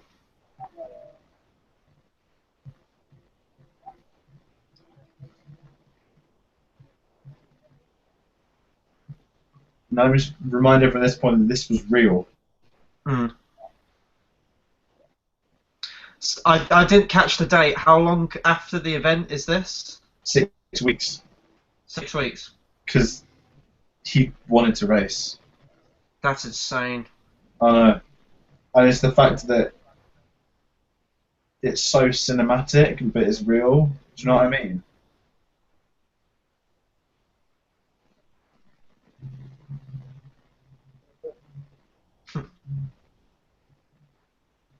There's a famous picture of those two on this day, actually.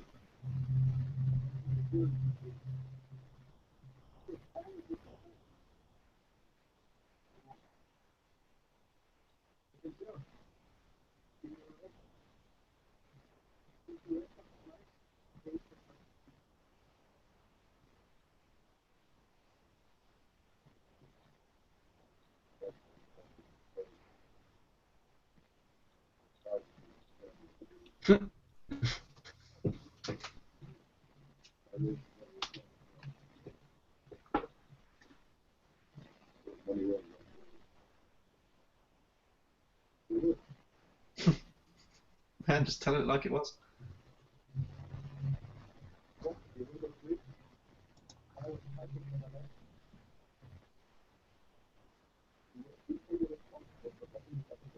Oh man, that was great. That's great. It's true, though. Yeah.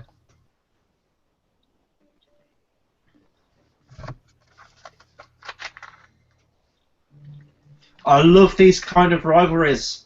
I think I was talking to Tate about it in one of our reviews. I think it may have been X-Men.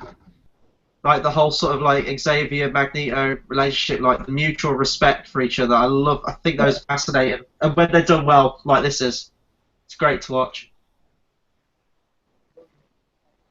Although I'm not going to get into X-Men because I know how George feels about X-Men Apocalypse.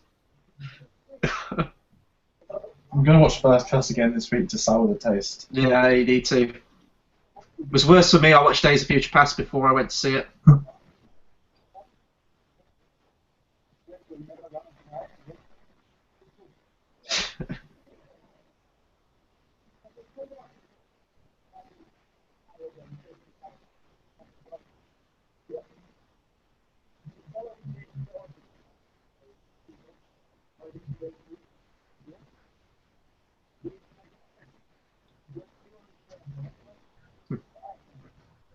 See, literally, just that, it shows how expendable you are. I guess it's even still to this day. Like, that's never going to change. That's business. Yeah. Well, it's not as bad. Ferrari would do it. Mm.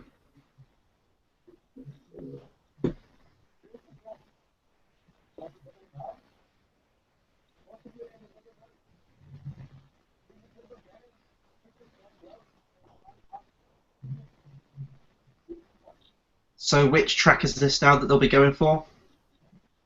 It's not Belgium. It's September.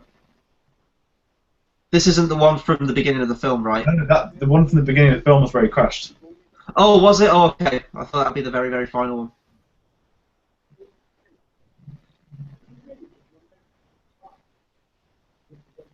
Oh man, fuck this guy. Yep, and people will make questions like that. And that is the exact response you should do. Man, no, knock him out. Go into that audience and fucking lamp him one.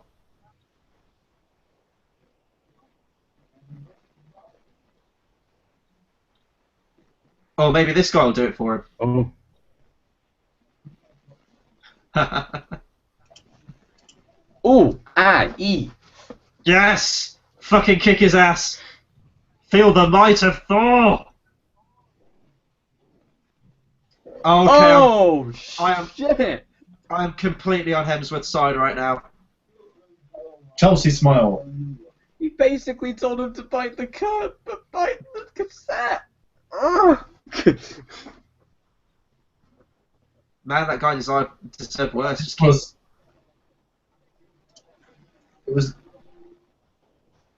It was never confirmed that bit that happened. However, it was confirmed about a journalist asking the question. with stuff like that, you need to make it more cinematic, don't you? But Jameson's friend said it probably would have happened knowing James, and Jameson's son said that he said it's something my dad would have done. So it was always one of them sort of like blacklisted rumours. Yeah. But it probably was legit. It makes sense to show it in the film though, because as an audience member, you are like, "Fuck this guy." Is that catharsis for the audience a bit? There was a relationship that James does care for Nikki, although they are. Yeah.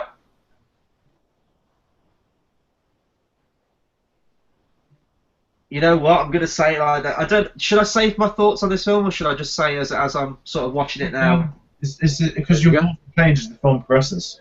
I was gonna say like when this film started off, it was kind of an adjustment period. Like I really wasn't feeling it, but at this point, I am like really on board with both of these characters now. So I'm really enjoying it. And the way It's something you can get invested in. Yeah. They balanced it. Yeah, they have. They've done a really good job with that. I mean, I know you haven't seen Senna. I'm not sure if you have, Tate, but I think it's a very good documentary. Senna's amazing. So biased towards Senna and anti-Prost, when there were two sides. However, in the extended edition, it's neutral. But in the theatrical, it was all Senna. But it's still worth watching as a documentary. Whereas this nails it perfectly on each side of the coin. I mean, in a poorly written film, well, not poorly written, but this film could be made two ways where you sympathise with either one of the guys. Yeah. But I think they have balanced it very well.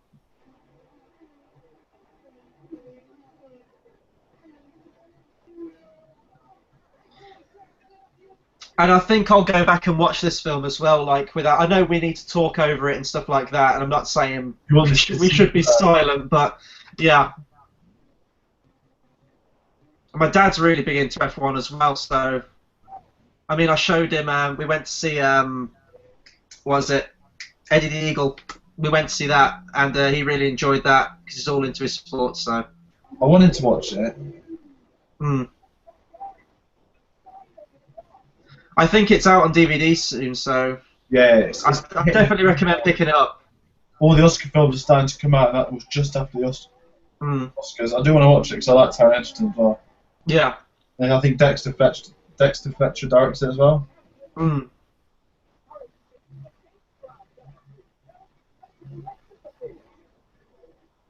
was some Cars, as in Disney's Cars-esque dodges there. I was just dodging it now. There we go. Well, in Disney's Cars, wherever the green car is with the moustache is basically based off Nigel Mansell, who's a former British F1 champion.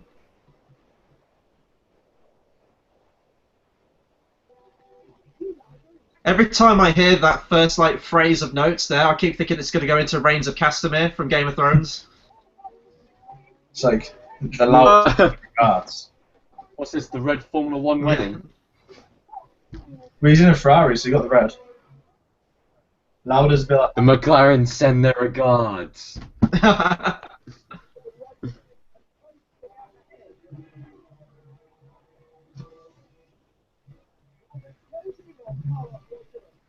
I was going to say, this isn't the first sports film that Hans Zimmer scored, has it? Because he did the music to Cool Runnings. Yeah. Very, very different score in that one, though. But this was just so under the radar for a soundtrack, though. Mm. I mean, I'm usually sort of on top of the scores that Hans Zimmer does because he's one of my favourite composers ever. But yeah, no, I didn't know he did this one. So I remember I could tell halfway through. I remember I really bigged this up when I saw it the first time I looked at it. I think I put it as my film of the year for that year. Mm. I think it is in my top 10. It's definitely in my top 20 of all time. It's a good film. Let me find out.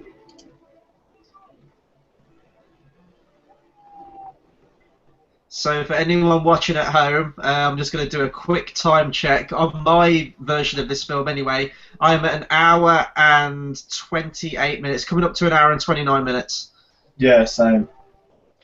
See, I'm on 1 hour and 25, and yeah, I'm in the same place as you guys. Oh, it's so confusing. It's like Dr. Manhattan from Watchmen. I'm It's like- holding up the DVD case right here, right now. I don't know what's going on. I was gonna say mine's I've got the Blu-ray. Hold on, are you both on Blu-ray? No, I've got a digital copy on this one. Ah, okay.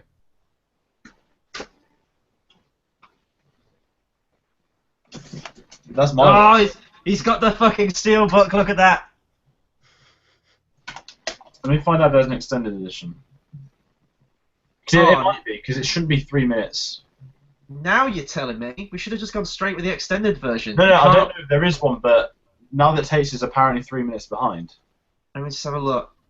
I don't think so, because usually on Wikipedia it tells you the running time of each. It just says 122 minutes. Mine's...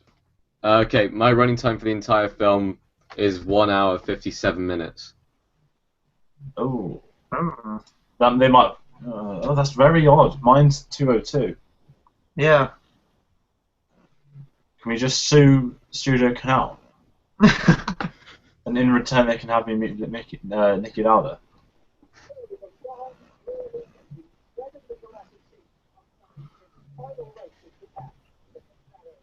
Oh, they did film at Nuremberg.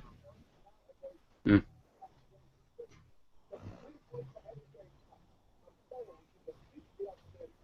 That Russell Crowe thing was true. They wanted it to happen, but they didn't. I don't know, I think that may have been a bit distracting if that happened. Because you'd be like, oh, look, it's Russell Crowe. I don't know. I didn't really miss that scene, like, reference that it happened, sure, but...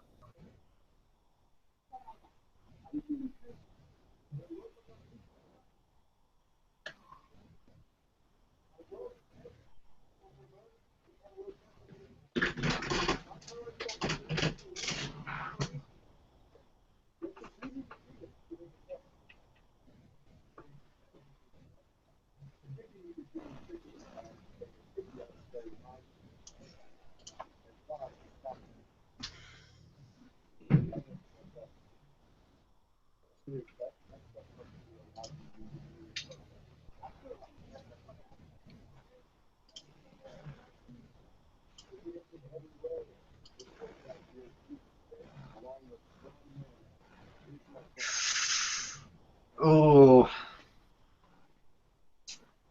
I love that, how he was just really nervous in that scene.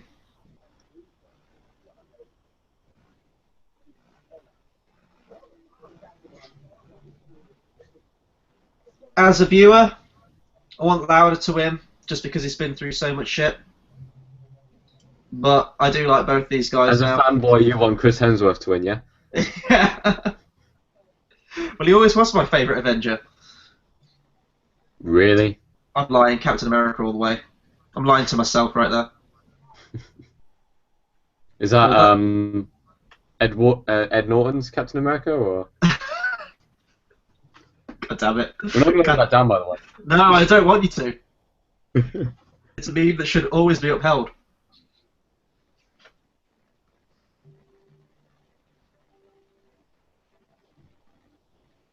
See what my dad says. We'll see it in a minute, but my dad says he remembers watching this race because obviously this is the final race of the season. And my dad always said, we're at the cinema, and actually turned around, he never speaks on cinema screens, he turned around and goes, all I remember is the fog and rain. And then when, like, I'll show you a shot in a minute, my dad's like, yeah, it was that he remembers watching at the age of 14. Awesome. So it's cool, like, because you don't really get historic sporting films. They're always very much documentary or fiction, or like, like is it Gold, where some guy just becomes a footballer. Whereas you don't really get historic ones like this. But they're so hard to sell, like. So if the F1's not big in America yet, they're trying to make it big, but.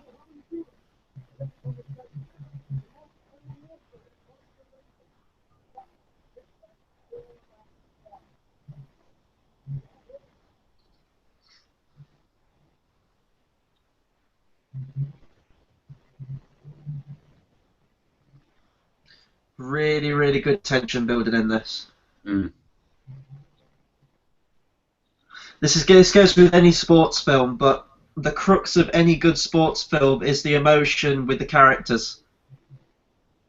I know you're not a fan of the Rocky series, Tate, but that's one of the reasons I loved Creed. Because it had this kind of tension. Creed. Yeah. Good drama piece as well, Creed. And like this, Creed had another kind of balancing act where it had to balance screen time with Sylvester Stallone and Michael B. Jordan. Did it well. This one's got to balance two characters with different kind of personas, but they're equally the protagonist. Yeah. Like that, like moments like that. Oh my god! These kind of films. The shot looking down the straight at the start of the race. I'm not sure how far ahead or behind that. Hasn't got to that yet. They're still kind of looking at each other at the minute. 30 seconds to go. Visor's coming down. Oh, mine didn't even say 30 seconds to go, so maybe you are watching a different track. Now that shot there down the track. Can I pause it for about 10 seconds then? They're all revving their engines. The commentator says electric tension. Yeah. Racing grudge match of the decade.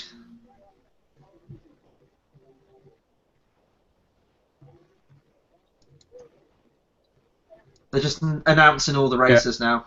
I'm going to pause it when the flag drops. Okay. Flag's going up. They're revving their engines.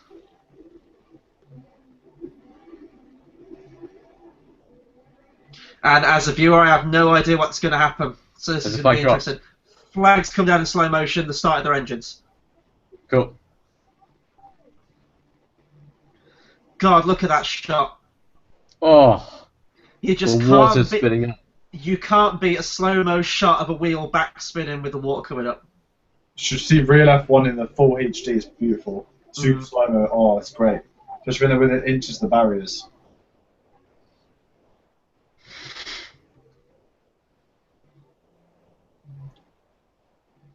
Oh, the twitching of the cars. Jesus Christ. I don't know how to do it. I really don't. But as if they'd let that race go ahead. But I suppose... health and safety. Yeah, wasn't yeah, I was going to say, I suppose there's a lot of money riding on it as well, isn't there? If they call the whole thing off and then delay it.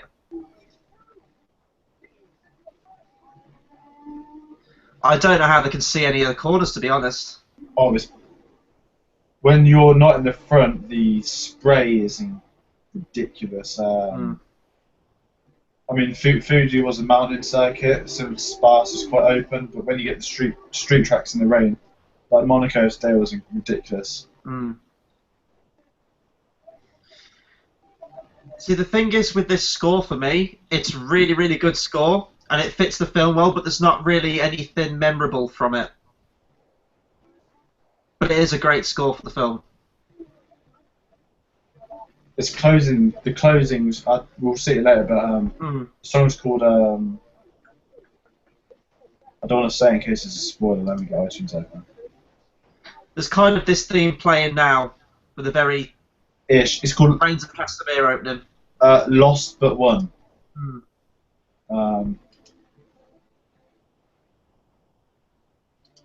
Oh, I love stuff like this.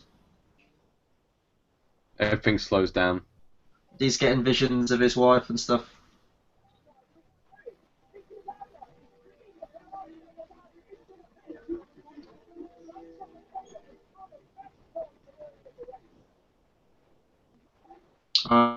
Is he giving it neck?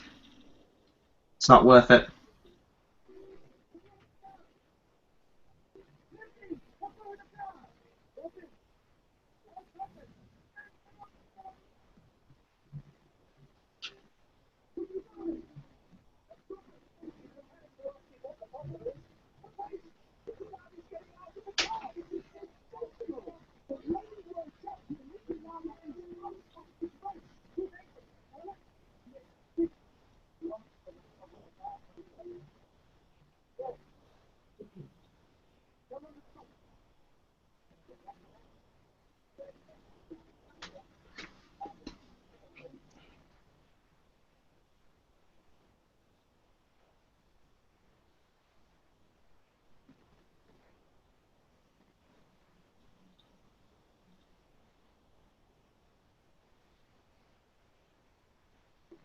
Oh, that was great.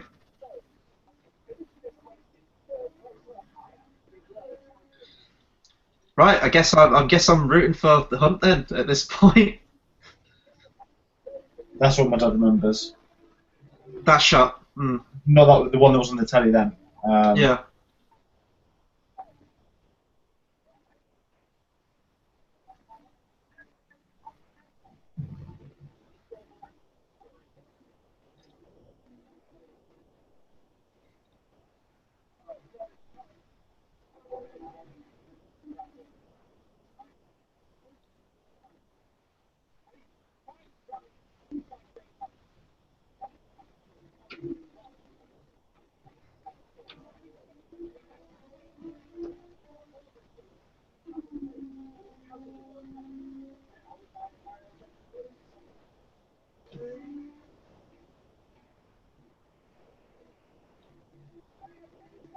Oh, his tire's gonna go. If it's going that hard, usually in normal F1 races it would have gone. Jesus. Do you know the results of today? Yeah. Hamilton did fucking 50 laps on the ultra softs. It was a really good race. Yeah.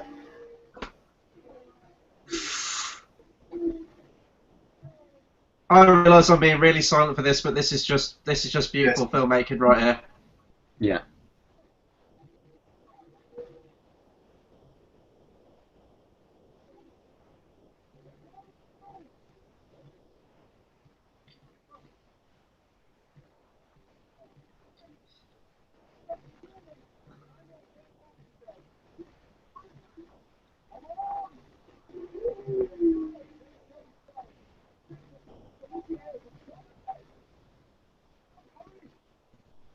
Oh, they're gonna fuck something up, aren't they? They're not gonna put something on properly.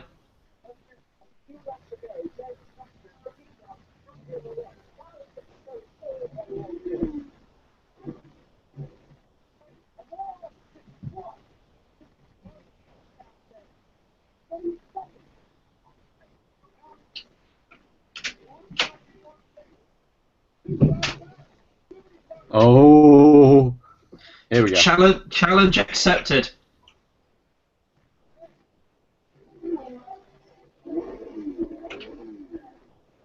He needs 3 possessions in 4 laps. Let's do this shit. Let's make magic happen. I have to say, one of the best races of all time was Canada 2000, and when was it, George? Is this when Burton was... Button from 24th. Yeah, Canada, I think 2011. Christ. Canada. It was a good race. I love this right here. What's happening now? You've got the juxtaposition of Lauda's visions of his wife. I wanted to go back to this is what we were talking about earlier. The very different personas, and he was just seeing the victories of Lauda before and how he's determined to get there.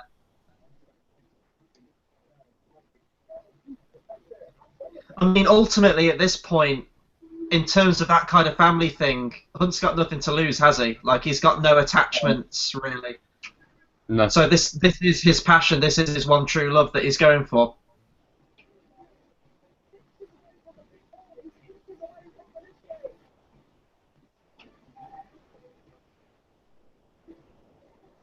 And he's doing it. He's fucking doing it.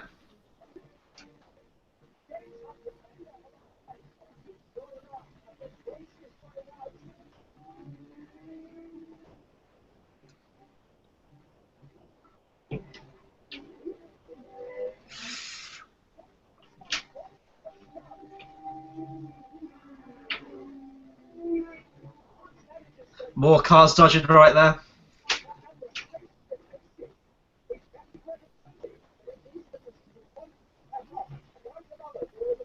Mhm.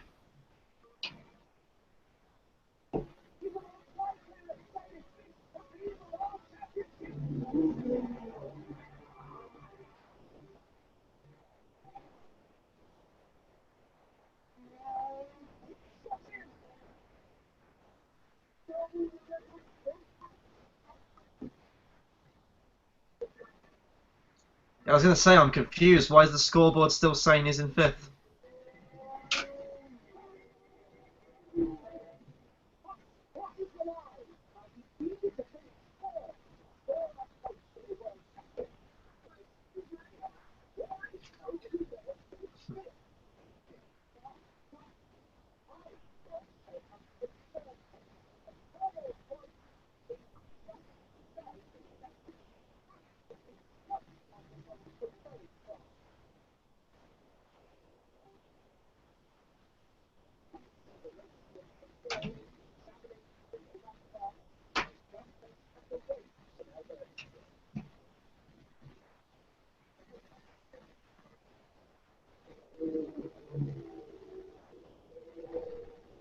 I'm like really just so into this movie right now that I can't even think of what to say. It's the climax, though, isn't it? I was going to say, sorry for everyone if you're kind of watching this at home expecting some in-depth commentary, but Sorry, that was the moment where we just all had to watch what was going Yeah. on, because it was a brilliant set piece. especially me and you, Tate, first time watching this movie.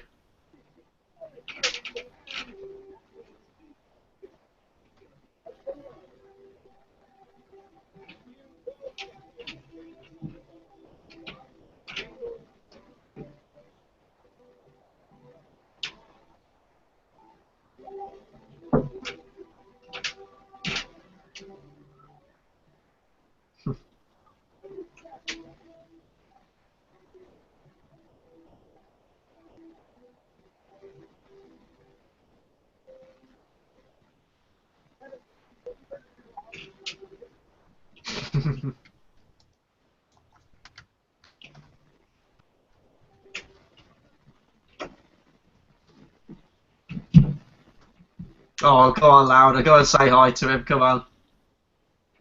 No. Actually, no. It makes more sense.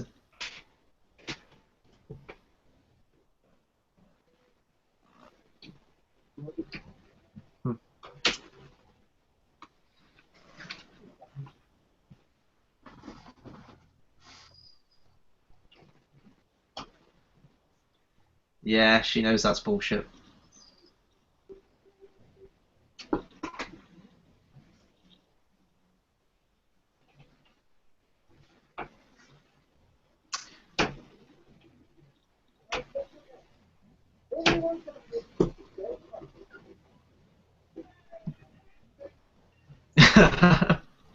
And now we bring you Wolf of Wall Street. Yes.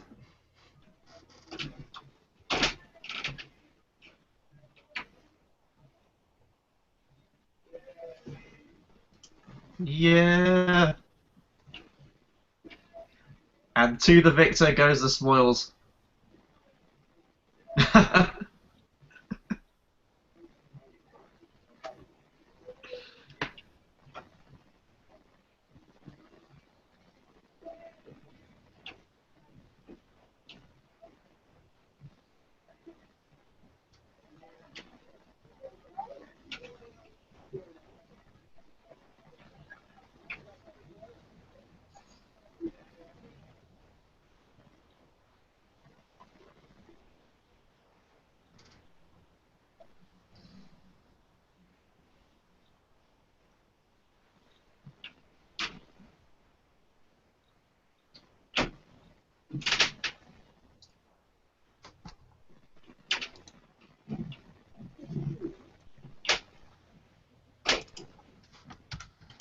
So here's my question to you, like as like a fan of like drivers and stuff. Do you think it's right for them to have that sense of bravado and all that like partying and stuff like that, or do you like the more Uh, passionate Have you seen racers who? Hamilton?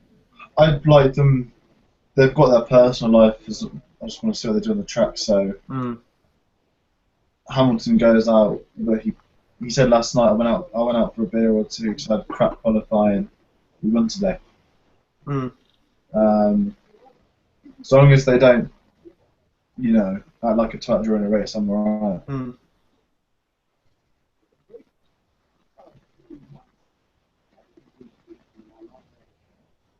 So this is cool because in real life, Nicky Lauda set up an airline company called Air Lauda. So this is kind of sort of not a hint as such, but it's just again another bit of research that they've done making it. Oh, nice.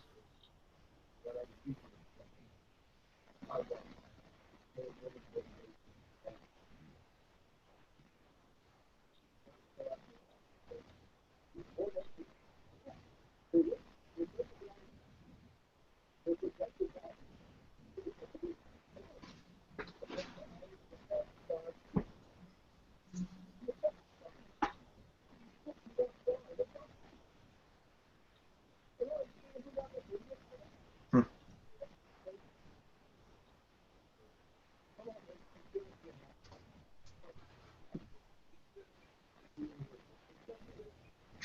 I find that highly offensive.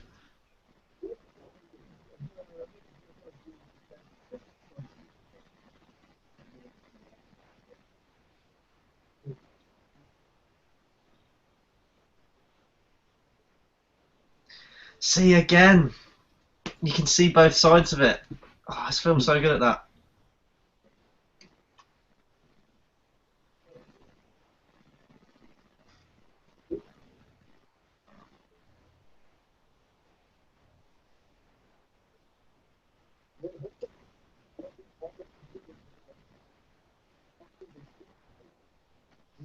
We're all on the speech now, aren't we? Or Yeah, we are. Yeah, I kind of know that I've got to be silent through this bit.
There's some real footage.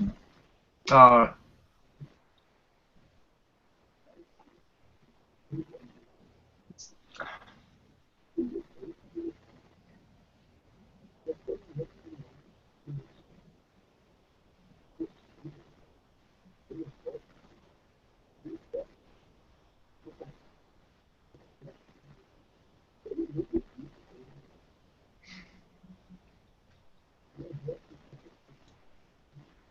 very good. And I'm done. no, not yet.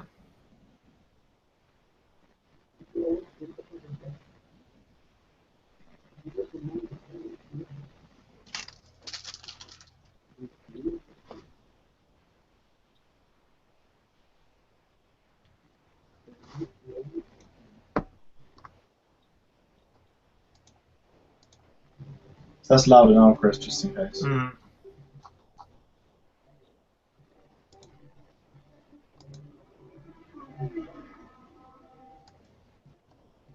Yeah.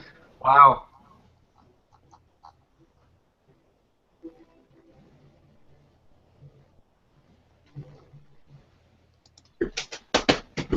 So,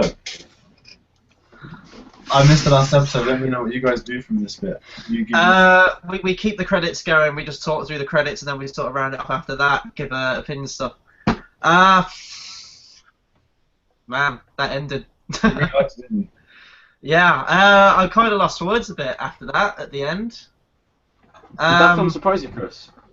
It did, yeah. And as I said, sort of like towards the end, that when it started off, I thought, oh god, this is going to be a miserable 2 hours. I'm not feeling it. But then, when it got into the heart of the story, which is these two people and their two ideologies and their passion for the race, and that's when I got on board with it. And as you were saying, George, like the casual viewer thing. And me being completely casual, I've never really sat down and properly watched F1. I don't know any of the ins and outs of it, any of the races really. I thoroughly enjoyed this because I think its focus on, yes, it had some great racing in it, but the focus was on the character. And for me, a film can be about anything, but as long as it's got interesting characters and a compelling story, I'm on board. And in my opinion, that's what this film was.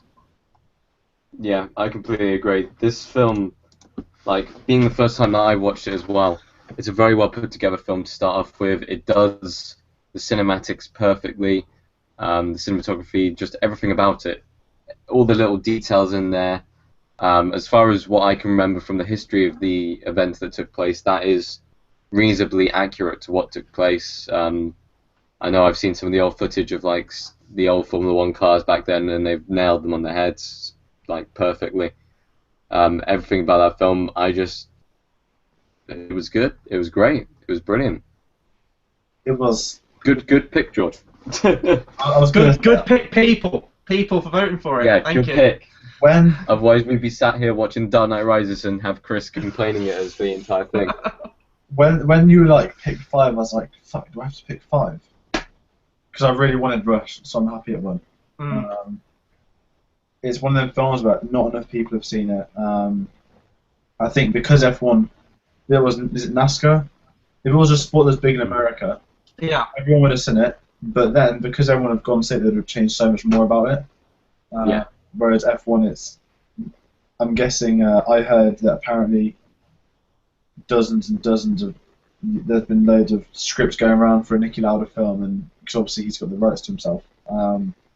It's always very, no, that type. And then this one came along, I'm guessing he read the screenplay, I was like, you know what, this does well, because the one, it's not a bad thing as such, they build them off as rivals from day one. But actually, when they were in Formula 3 together, they shared an apartment in London together, and they were very good friends. However, that did stem into the rivalry, and Tate, you'll know this with me, that in F1, you can have two of the best mates in the world, but the second they're against each other... Rosberg and Hamilton, perfect scenario there. They used to be... They were kids together. Like, they were racing together as kids in the same team, and then suddenly, as soon as they get to... Even when they weren't in the same Formula 1 team, they were still good friends. As soon as they get to the same Formula 1 team, they're just at each other's throats. And then there was an interview last week where Wolf says, you know, if you're teammates and you're not rivals, then although on screen those two aren't as in Hunt and thing, but the concept there that if you're not being friends, then you're not doing your job essentially. If you're being friends, you're not doing your job. So it's interesting the dynamic paid off because they did have the respect between themselves. Obviously, passed along. An interesting fact for the following year in '77. Niki Lauda won the title. He destroyed that season actually. But basically, Ferrari were contemplating ditching him because he retired in that last race. Because everyone thought that his career was done. Because essentially, they'd say he probably bottled it because of the rain and all that. When they took a risk, they kept him for another year. And he won that world title. So he shut everyone up that was saying, he wasn't good enough anymore. And he did retire with 3 world championships. 100% could have easily been 4, but in terms of what he'd done for the sport. In terms of sort of mechanical stuff behind the wheel, he's one of the greatest of all time. I put him behind Senna. I know that probably means nothing to Chris at this minute, but I'd say get Chris to watch Senna next. It'd be very different. Yeah, I say get Chris to watch Senna as well. It'd be very different as a documentary, but because he doesn't know anything about it, that's what makes it more fascinating, and that's what helped. Yeah. Because I knew everything that happened. You knew the gist of what would happen. Then because Chris was so... Oh, wait, he's gone. Gone. I've literally his career like this. That drops out right at the end of the film. I guess that means we have to conclude it. Yeah, if he's going to come back, but we can carry on. I mean, I think F1's just a sport where outside of Europe, it's not hit the levels. I mean, obviously Brazil is big. Some of the South American regions, Mexico is big. But in America, I know they're trying. They've got an American F1 team that started this year, Haas. Who are doing actually all right for a debut season. I mean, have they got one or two American races? They've got, I think they've got Grosjean, Indianapolis and Texas, haven't they? Yeah, I don't think it's like gonna...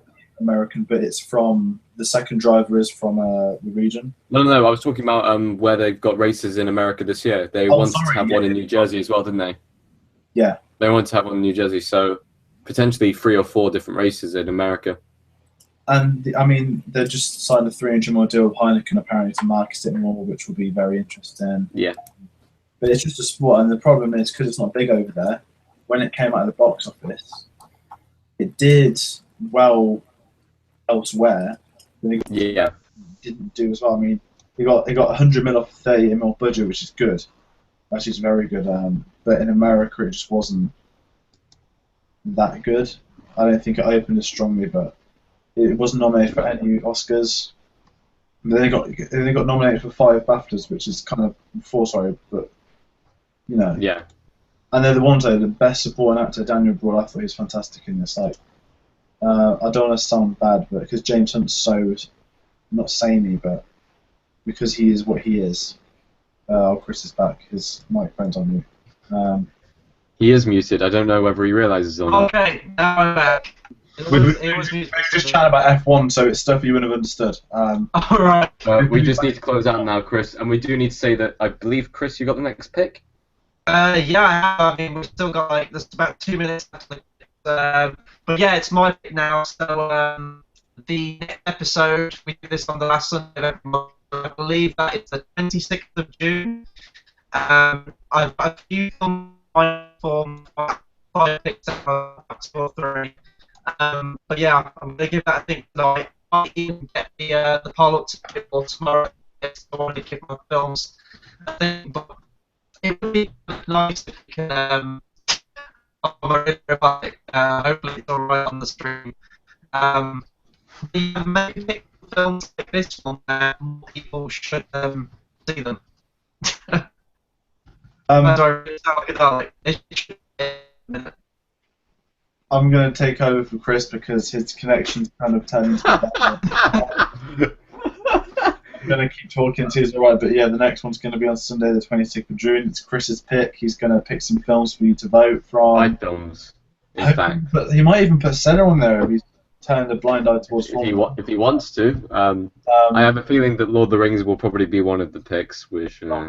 Is my voice okay now? Yeah. Yeah, your voice is fine. Okay. No, it isn't. Shall I go back quickly to what I was saying about the Oscar stuff? Yeah, sure. Chris missed out. It was nominated for 4 BAFTAs. I don't think it did win any of them. No, sorry, it did. No, it didn't. Yes, it did. Best editing, which wasn't even nominated for Oscar, which it should have. Best sound should have been nominated for the Oscars. Supporting actor Daniel Broad should have been nominated. Don't know how on earth he wasn't nominated for the Oscar that year, considering I don't think it was one of the vintage Oscar years either. I think it was 2013. So let me find out. It's my voice. He's Chris's robot. Argo winner. Argo won things. Life of Pi was the big visual one. Best supporting actor Jared Leto. But then if you had a strong nomination. Wait, no, 2013. Oh. So it would have been the 14 one. So you had, in terms of best supporting actor, right? Jared Leto and Dallas Buyers Club won. Fair enough. The I Am the Captain Now guy in Captain Phillips. Bradley Cooper was nominated for American Hustle. I think Daniel Brühl's far superior. Michael Fassbender, 12 Years a Slave, fair enough. Jonah Hill in The Wolf of Wall Street, no idea how he got nominated over Daniel Brühl. I mean, it's so easy to go back and say, yeah, these didn't go, but Yeah. and they put a blind eye to it because it came out in September. It was very early in Oscar season, but it just didn't get the marketing and the push that all the other films had because they were everywhere around December time, and this wasn't, which is such a shame. Guys, is my voice okay now? Yeah, here we go. Yeah, but I reckon as soon as we allow you to start speaking, you'll turn it off again. So. You jinxed me.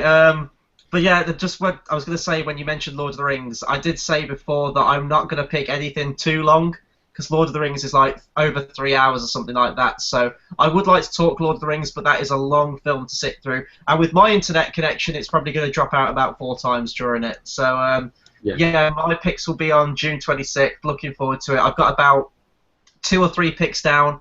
I might get the voting up tonight if I can think of them all, but it'll probably be tomorrow because I want to give them, a good thought through before I pick them. No, oh hell no, not that movie. Are you sure? I'm gonna screw you over and pick Tim Burton's 1989 one. How about that? But no, nah, at least do Batman Forever because then we can talk about Seal. Oh, great song! That song is so much better than the rest of that movie. But no, so just final thoughts on this. Thought it was a fantastic film. I'm glad everyone voted for it. It's not a film I would have probably have watched willingly because I don't know anything about the sport, but it's definitely, I knew nothing about the characters, so I don't know if it's got me on board that I'm going to watch F1 every time it's on the TV, but I like these characters and the story it told. So yeah, it's a thumbs up from me, and I can see why it's on a lot of lists for best movies ever made, and I think it was probably underrated when it came out in 2013. Yeah. But yeah, that'll do it for our commentary. Thank you to everyone that joined the stream and watched it along with us. Apologies if we're a bit quiet in some points, but 2 of us were watching this movie for the first time, and it just didn't get... Apologies for my weird non-extended edition. Yeah, and apologies for my internet being so shit that it keeps cutting me out every time we do one of these things. But yeah, so that will do it for this video. Be sure to subscribe to the channel. We've got loads more content coming out. There'll be reactions from me along the way. We'll be getting back to reviews as well. I know this week there's Warcraft and TMNT 2. Not exactly sure on when those are going to be uploaded, but we will get them to you at some point. And yeah, just keep your eyes peeled on the channel. Lots of new stuff happening with it. So that'll do it from us for tonight. Thank you to everyone watched, and until the next video, we'll see you guys next time. Thanks for watching.